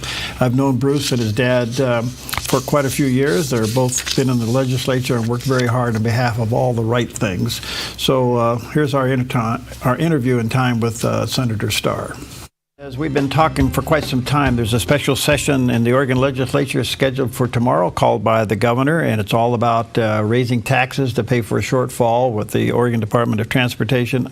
I am so honored to have with us for a few moments live this morning Senator Bruce Starr. He's an Oregon state senator and representing District 12. Brother Bruce, good to see you, man. How are you? I'm doing great. How are you this morning? Fine. Thanks for your time. I just want to say to our viewers and listeners, Bruce and his dad have been public servants for a long time. I knew his dad very, very well, and Bruce as well. But you talk about first-class public servants doing the right thing. Bruce and his family have done that for years. So thank you for your service, buddy. Good to see you. Yeah, great to see you, and thank you. All right, so the big session is tomorrow. It's all about raising taxes to fill a shortfall. The first question I have, Senator, is why didn't this pass during the normal session? Well, that's a really good question. The reality is that we tried to negotiate a bipartisan transportation bill, but it became clear during that legislative session that the majority just wanted to have a Republican vote for a massive new tax increase, and that's not where this senator was going to go.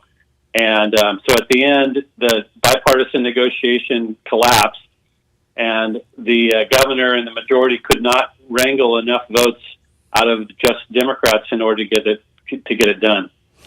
All right, so she calls for a special session on a Friday before a long holiday weekend. Obviously, that's kind of a sneaky deal, but we've been hitting it hard. A lot of other people have been hitting it hard. I did talk to Representative Drazen yesterday. 93% of the people that have responded are saying no to this. Are you feeling that from your end? Oh, yeah. My email box is full of Oregonians weighing in saying vote no on this. And you're right. When the window opened for the testimony online, the vast majority of Oregonians who have taken the time to participate have definitely said don't vote for this massive transportation tax. Given the fact that it didn't pass in the session and we were able to stop the fire map, are you kind of hopeful for tomorrow? So my expectation is that the Democrat majority, supermajority, both in the House and in the Senate, will pass this tax. So they have 18 Democrats in the Senate. They need 18 votes. They've got 36 votes in the House. They need 36 votes to pass this. My understanding and expectation is that the Democrats will vote to pass this massive tax. And then it'll be up to Oregonians to decide whether they want to refer it to the ballot where they'll have an opportunity to weigh in. If that doesn't happen, what would happen? In other words, if they don't pass it tomorrow, given the fact that they didn't pass it in session, so it's a possibility they, for whatever reason, maybe they don't want to be tagged with the tax before they go into a re-election process. If it doesn't happen tomorrow, what would take place then? So there's options. That's the thing that the Republicans have been telling the governor and the majority party. It's about priorities.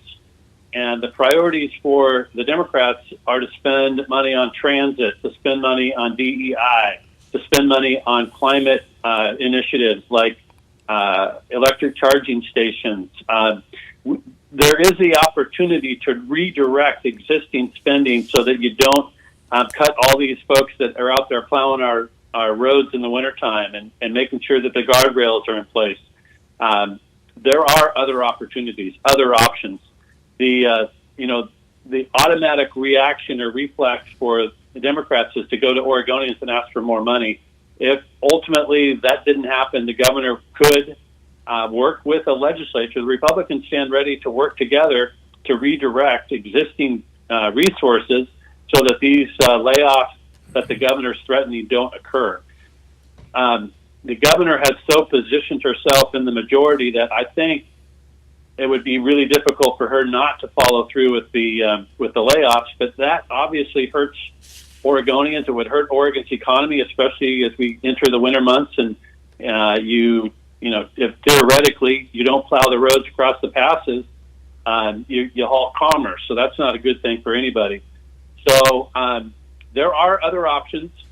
obviously the automatic go-to for the Democrats is to ask Oregonians for more taxes, more money. Representative Drazen is recommending a dip into the emergency fund for the $350, solve the problem, then call for an audit and see if it can fix the agency. What do you think about that? Yeah, so I don't disagree with her. That's one option. There are other options. So this agency definitely needs to be fixed. There are challenges, obviously, in this agency, something that we've looked at over the last year. I will point to next year's elections. Elections have consequences, and this governor is going to be on the ballot, and it very well may be Christine Drazen, who's the Republican nominee. Now, I don't know that. Christine hasn't made a public statement, but she certainly looks like somebody who's running for governor. Okay, so back to a couple things. Can the governor hold you there until you just flat run out of gas?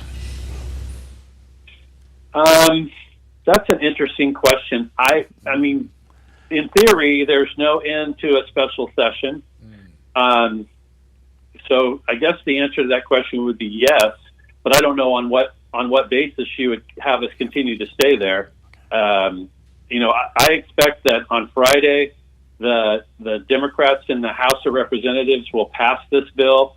I expect on Saturday they'll have a second reading. I expect on Sunday they will pass. They'll vote for it on Sunday, and then as the time goes forward, it'll come up for a vote in the Senate on Tuesday morning, just because of the calendar and the constitutional requirements related to how quickly a bill can move through the process. But once Tuesday's over and it's clear either they have the votes or they don't, I don't know what the governor would do to hold us there. If this fails, my hope is that she would call members of the minority party, myself and Representative Drazen, Senator Bonham, the two leaders, and say, okay, what do we do to solve this problem if the Democrats don't have the votes to pass this bill? That's a great point here, because you mentioned that you think maybe they have the votes to pass it this time. If they didn't have it last time in a supermajority state, why would they might have these votes this time?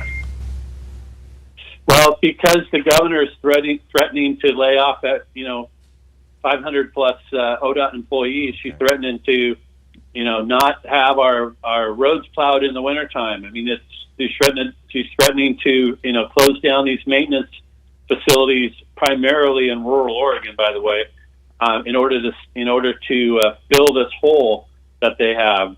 So, and the SEIU, the public employee unions, are let's be honest, they're the major donor to Republican candidates. If you're a Republican running for office next year, you rely on that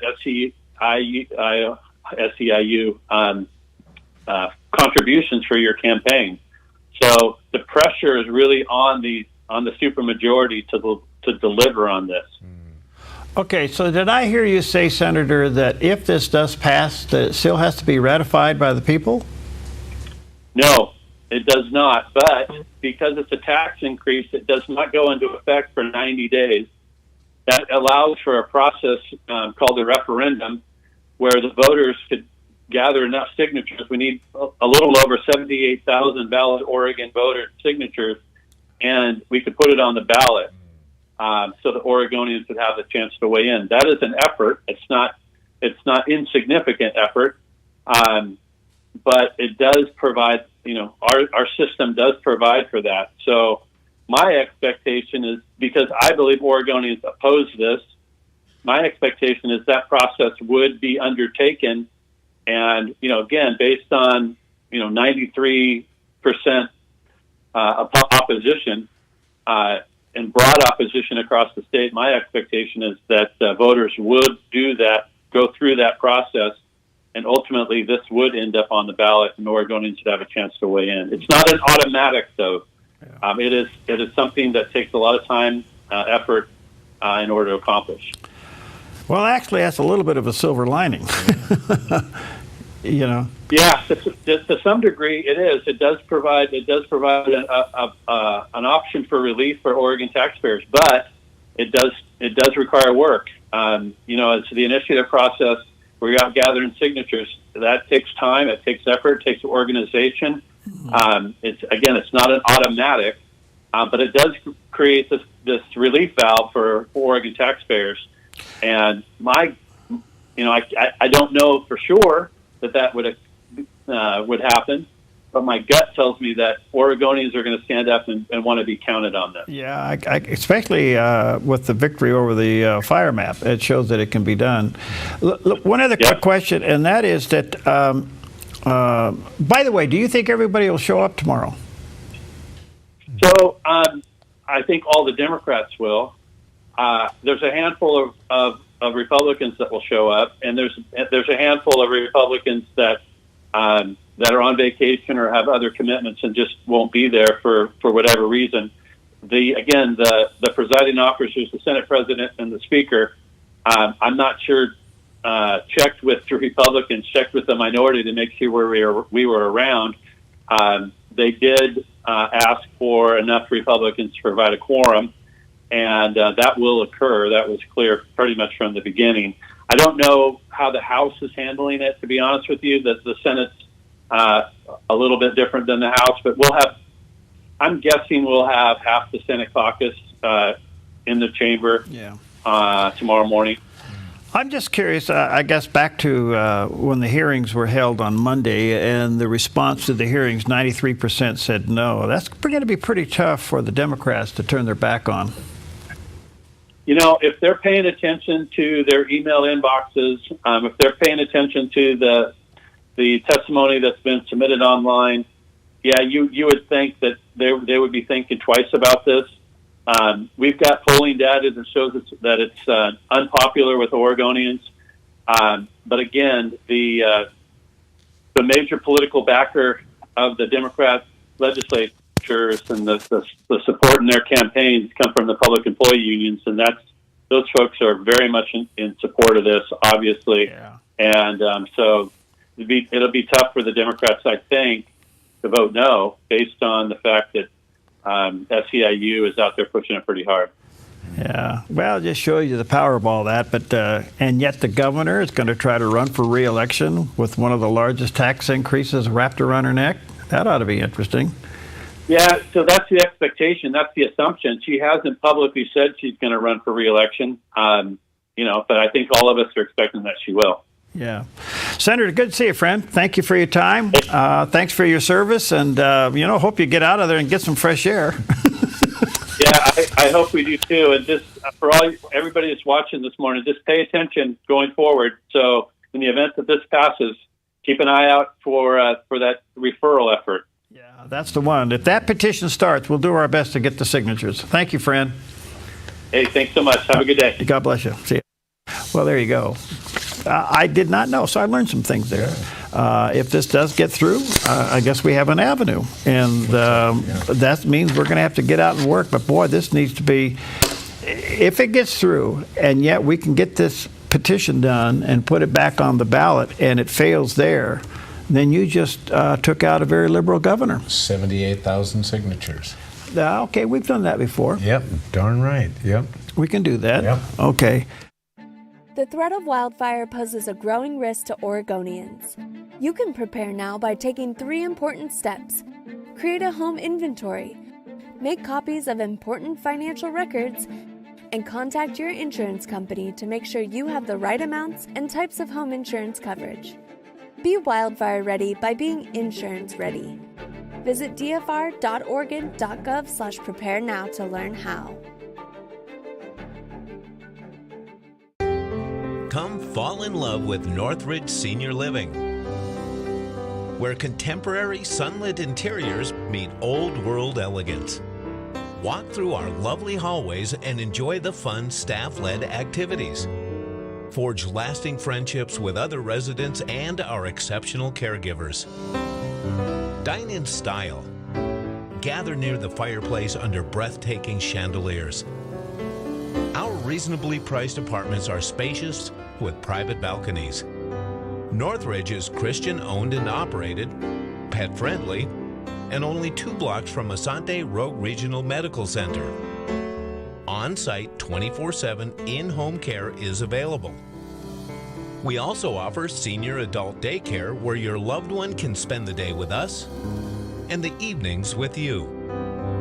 Northridge Senior Living, your home. 21,000 interviews, that's a big milestone. It's huge. My first adventure into anything that would have been political was the late Senator Mark Catfield, and he said, I'm available for an interview. And so I ran in the studio and I interrupted the programming and I flipped the switch and went on live on the air with him. We had an interesting exchange. And that was kind of my first political interview of anybody that was of notoriety.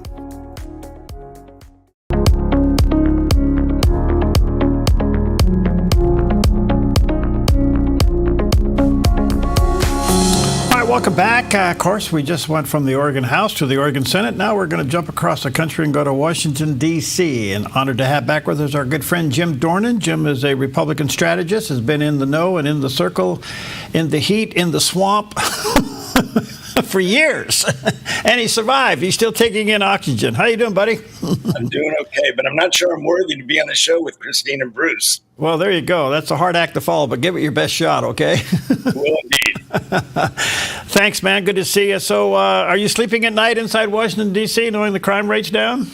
That's one of the reasons. Also, Congress is out of town, so it's a lot easier to sleep as well.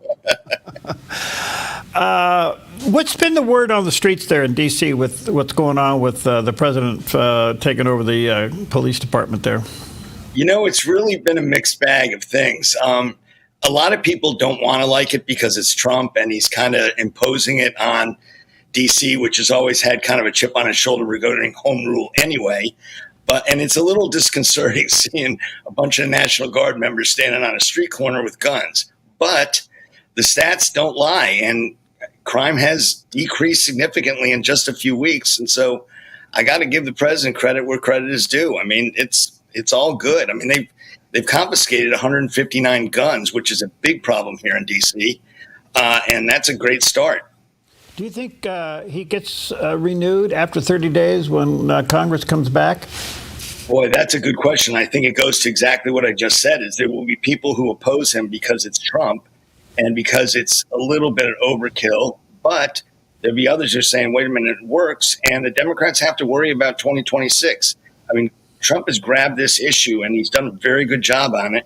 And if you look at places like New York, where the Democrats came very close to losing their governor last cycle because of the crime issue, they've got to think twice about how strongly they oppose this. Do you think he goes to Chicago uninvited? I do indeed. I think he's got, for some reason, Chicago and Baltimore on his radar screen, and I think it has a lot to do with the fact that both the mayors of those cities are right in his face about this. So does he do that under Emergency Act? How does he do this? Yes. And he's used a very broad swath, if you will, of a definition of emergency. And so far it's worked and the courts have backed him up. There will be a couple more court cases, as there always are. And I think that they'll probably wind up saying, it's working. I think he can do this. And the mayors will complain because it's their territory he's infringing on. But I think the long run is going to be what are the results. And so far, the results have been good. If I understand right, the governor of Massachusetts likes the idea, but the mayor of Baltimore may not. Is that true? 100%. And I think it's for the reasons we just talked about, is that it's an infringement on their territory, on their power. But the problem is that they're not doing anything to decrease the crime rate in their cities. Do you find it a little ironic that I laugh a little bit, but Governor Newsom has announced a crime suppression I'm not even sure what that is. A crime suppression force to take a look at California. Wow. Well, I think you're seeing Newsom do a huge push right now towards 2028. I mean, that's what all of this is about. He's doing the same thing with redistricting, as you know. And I think he's trying to become the Democratic Trump out there that people can support and root for. And so all of these moves are moving in that direction. And, call me maybe a little cynical for saying it's good policy that he's doing it. It's not. He wants to be president. Yeah, he's using California to go forward. So to that point, just a little bit, Jim, do you think referendum 50 or Measure 50 in California passes? Boy, that's a great question. It's an awful short period of time to get people to change their minds, which the Democrats basically supported the independent commission who controls California's redistricting right now. I think Newsom can make the case, but it's November, so there are not a lot of days between now and then to get a huge referendum passed in a huge state. But the money is being raised. I do know that. And Newsom thinks he can do it. And again, I think it's make or break for his presidential aspirations. So, you're well experienced in this. How do you redistrict a blue state? That's a great question. Well, I don't know if you've seen the map, Perry, but boy, they did a great job of it. I was talking with a friend of mine last night who works for a congressional caucus called the Western Caucus, and she says we're going to lose half our members in California if that map goes through. I mean, it's a science, and we have AI now, so it's doable. But boy, oh boy, I don't like this at all, to be perfectly honest with you, but they're doing what they have to do. And if one side does it, the other side is going to do it right back. Swinging back to your backyard there, Trump and the Federal Reserve, got a little bit of a controversy going on, especially with Governor Cook. They come back next week. What do you think happens here? I think she's going to take him to court. I think she already has, to be honest with you. And Trump has made it very clear he doesn't want Powell there anymore. He wants people that agree with him to lower rates. But the history of the president being involved in the Fed's policymaking is not good for this economy. There are probably a half a dozen different examples in the past of when presidents have tried to influence the Fed, and it's been bad for the economy. And I think we ought to leave the economists and the experts to deal with the economy and the politicians to stay out of it, frankly. I understand the president can't fire the Fed chair, but does he have the power to remove somebody from the governing board? Well, that's her argument against it. And again, it's a court case. I don't know. I think there are good arguments for and against it because I don't think the Constitution is very clear on it. But she was appointed by Biden, and there's a reason why they have that system the way they have with different appointees to different agencies and whatnot, is to keep it so it's not a partisan issue. And so they are doing it for good policy and not good politics. So she's taking him to court, and we'll find out probably very quickly whether he has that right or not. Okay, because if I understand correctly, the judge will decide today as to whether or not she can move forward with her suit. But in the meantime, she's never denied that maybe she's guilty of mortgage fraud, and that's been filed against her. So he's using that as a reason to get rid of her. Kind of an interesting twist. Very much so, and it's probably his best argument. However, those are strictly allegations at this point. She's been accused of it, but she hasn't been convicted of it. So, and that's her point. I didn't do anything wrong, and legally I'm still in good standing. And his argument is, well, you've been accused of this. You're not in good standing. So a judge will make that decision, as it has for almost everything that Trump and his opponents have gone. So, Jim, relax, boy. Does your buddy at 1600 Pennsylvania Avenue get the Nobel Peace Prize? Well, if any leader who wants U.S. aid has anything to do with it, yes. But that's a good question. And again, the Nobel Prize should not be political. It is. We all know it is. Mm-hmm. And I think there are arguments for and against it. And I think it's a Scandinavian thing. So maybe if he lays off of Greenland, they'll say, okay, you can get the prize. I'll have to be honest with you. It's just my personal opinion. I'll be surprised if he does. I think this is kind of like the ultimate international rejection of him, Right. Oh, yeah, and he'll blame it on Obama, to be quite honest. Well, yeah, of course he will. So what's going on with the CDC? He's trying to remove the chief there. He has the power to do that. What's going to happen there? Well, again, it's going to court, but CDC is a mess, and it really is one agency that it shouldn't be at this point, because COVID was kind of a disaster for both Biden and Trump. And we got to restore some trust in things like vaccines, which people are saying no to now. And I mean, who knows what the long-term effects are going to be with that regarding where this disease goes, this virus goes. So, I mean, I wish they would just kind of get it together. And, Kennedy is ticking off Republicans now. I mean, Trump is going to back him, of course, because he appointed him. But there needs to be a little bit more solidarity and just moving forward in a positive way, and not all these interruptions. I don't think it bodes well for the country, to be honest. There's a move through the courts now, and it could end up in the D.C. circuit, to stop President Trump from tariffs based upon the fact that tariffs are considered a tax, and that should come through Congress. I get that. But does it really go anywhere when tariffs has been used as a source of income in previous American history? No, I'm anti-tariff, as you and I have talked about before. But I think this is an executive privilege that Trump is using, and it'll either work or it won't. I mean, there are some indications that there will be some inflation coming towards Christmas. It hasn't happened yet, and the market is pretty much okay with the tariffs. So right now, it's all positive. The long-term effects are going to be what affects basically Trump in the midterms in 2026. All right. So now that you've enjoyed a little peace in town and they're coming back to town, what do you think's on the agenda between now and the end of the year? I think issue one is going to be the budget. I mean, neither house has passed any of the appropriations bills. There are 13 of them. And we need to do that, or they need to do that, in order to fund the government. And I think Congress gets back next week. Epstein seems to be completely behind us now. It may not be for much longer, but it is. I think Johnson's move was correct in getting those guys out of town. But they've got to fund the government now, and right now they're not even close. They're talking about another big, beautiful bill. I think that's probably a mistake.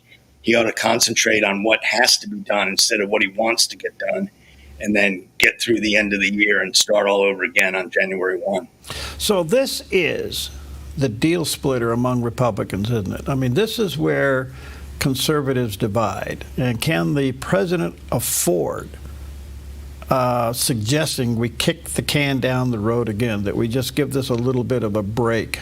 Can he afford to do this?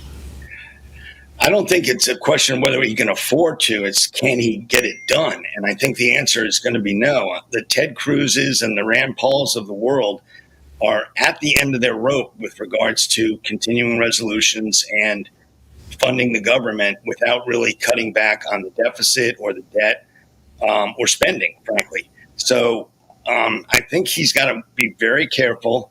He may look at it, listen, they can't vote me out of office so I can do what I want. That's one way of looking at it. Or let's do the right thing and I can get what I want to get done still within the parameters that have been set. So, I mean, he's really got to work with both the House and the Senate, especially the leadership, and get these guys in line on what he wants. And whether that happens or not, I'm not sure. I mean, they've got their own political futures to look at as well. Okay.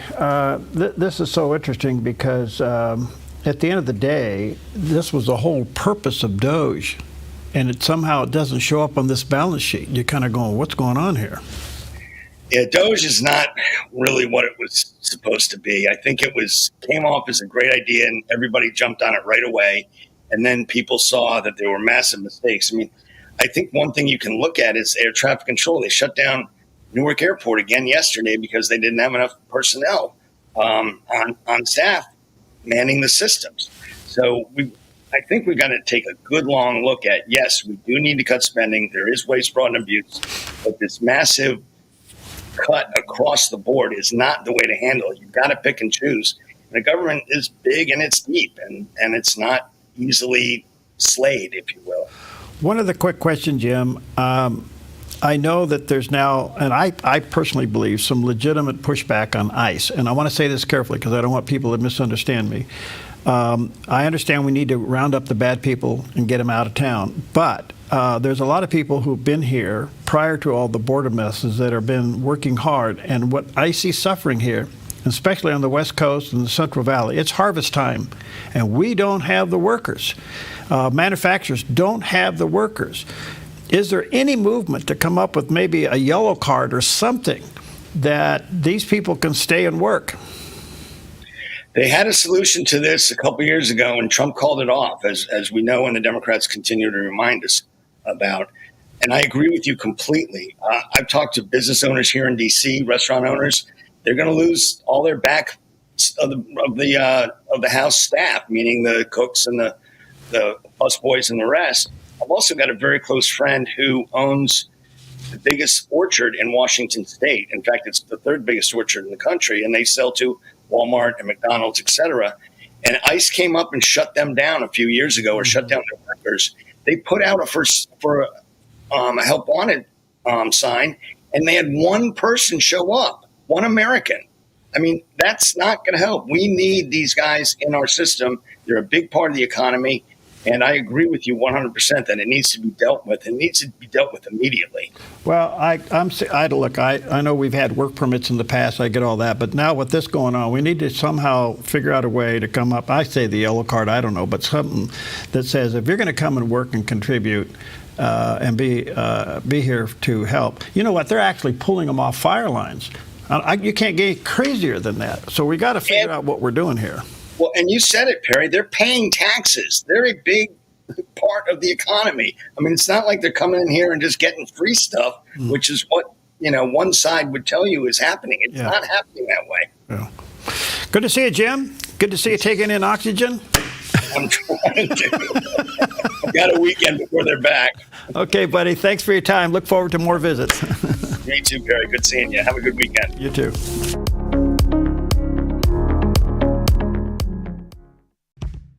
Your property demands equipment with more reliability, durability, and versatility built in. Kubota equipment is ready to get the job done right.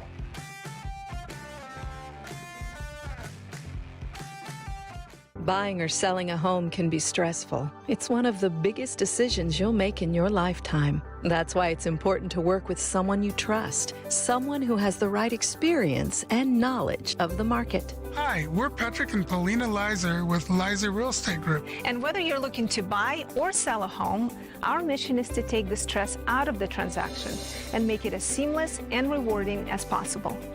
Contact us today. We look forward to working with you. Applegate River Golf and RV Resort, a pristine 9-hole course alongside the Applegate River. Their clubhouse offers a golf simulator experience. The RV resort is adjacent to the golf course with convenient pull-through parking. Applegate River Golf and RV Resort. Information at applegaterv.com. A ministry moment on the Dove. If you are tired, that means I get fed up. I am tired of living the way I'm living. If you're tired from carrying heavy loads, if you're not tired of trying to solve all the problems by yourself, Jesus can't help you. So let me ask you, are you tired? Are you tired of running on empty? Are you fed up with the emptiness that you've been feeling in your life? And are you willing to do something about it? As I said, we don't change until we feel the heat. You have to come some point in your life where you go, I have had enough. I refuse to live this way any longer. A ministry moment on the Dove. Watch with Tony Perkins is your watchful eye on the nation's capital. Every weeknight, covering current events, issues of faith, family, and freedom from a conservative Christian perspective.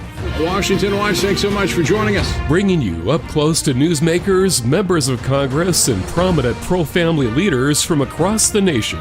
That's just the tip of the iceberg of the threats and the dangers that children are facing online. Tony is the president of the Family Research Council, a former state legislature, ordained minister, police officer, and veteran of the Marine Corps.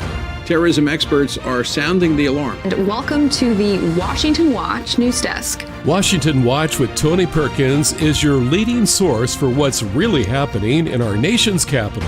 Well, this is a state issue. The federal government shouldn't be forcing these states. Don't miss Washington Watch with Tony Perkins. Weeknights at 6 only on the Dove TV. Encouraging and informative. Tackling the tough issues facing America and our nation's freedom. That's Sekolo on the Dove TV. DAs around the country finding who they want to prosecute and then determining what crime they could charge them with. You can't believe this is the country we're living in, that this is happening. A bold half hour hosted by ACLJ's Jordan and Logan Sekolo, taking you inside the battle of constitutional and political freedom, discussing issues that matter to you and your family. This is just not the right precedent we want to be setting, even if we don't like Donald Trump. This is just all-out chaos, and that's what could happen very soon. Watch Sekolo for issues that matter to you, addressing the problems of Christian rights in the workplace, school, the marketplace, and protecting human life.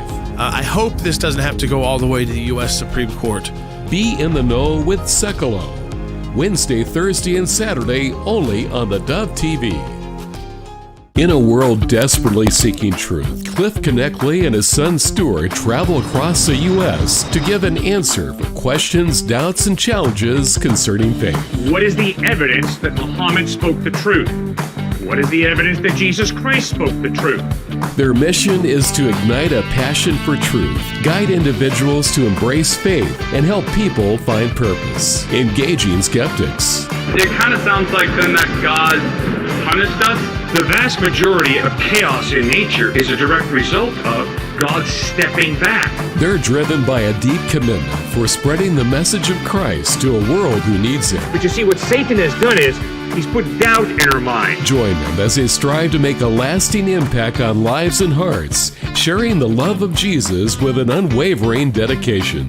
Because God loves you, and God has given you gifts. Watch Give Me an Answer, weekdays at 3 on the Dove TV.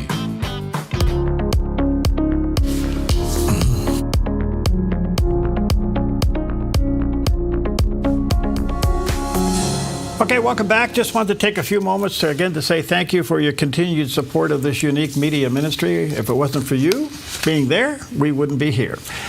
We have come through the summer, barely, but we made it. And I just want to say thank you for believing in, praying for, and supporting the mission of the Dove. If you didn't know this, but the Dove has about 14 radio outlets and 22 television outlets across the Pacific Northwest, and we wouldn't be on the air if it wasn't for your continued faithful support. And as you know, in listening to me through the years, do not take from your church or any other ministry that the Lord has you involved in. But if you feel led to help us in what we do and reaching the people that we reach, we certainly would be honored to have your support and partnership. You can call us anytime at 541-776-5368, or you can go online at theDove.us, and that is safe and secure. And there's a picture of the landing page. But only do what the Lord is leading you to do. And I can say this, that the response to the Dove programming across the board, radio, television, digital, and with our devotional, this right here. We send out thousands of these throughout the Pacific Northwest. Millions go out around the world. Today, 11 million people read the Word for You today in China. So we want to be in your ears with good audio, with radio. We want to be in your eyes with good television.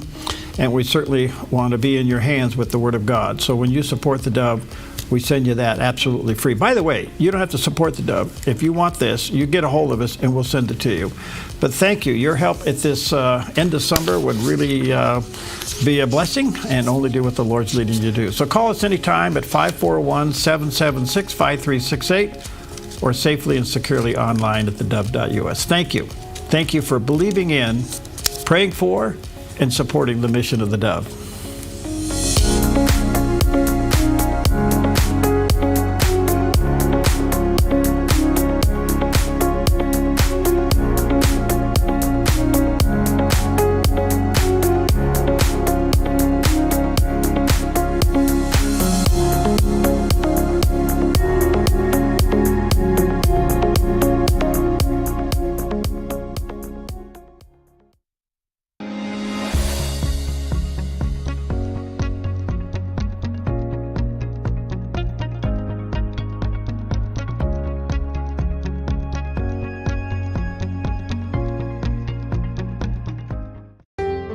Come fall in love with Northridge Senior Living.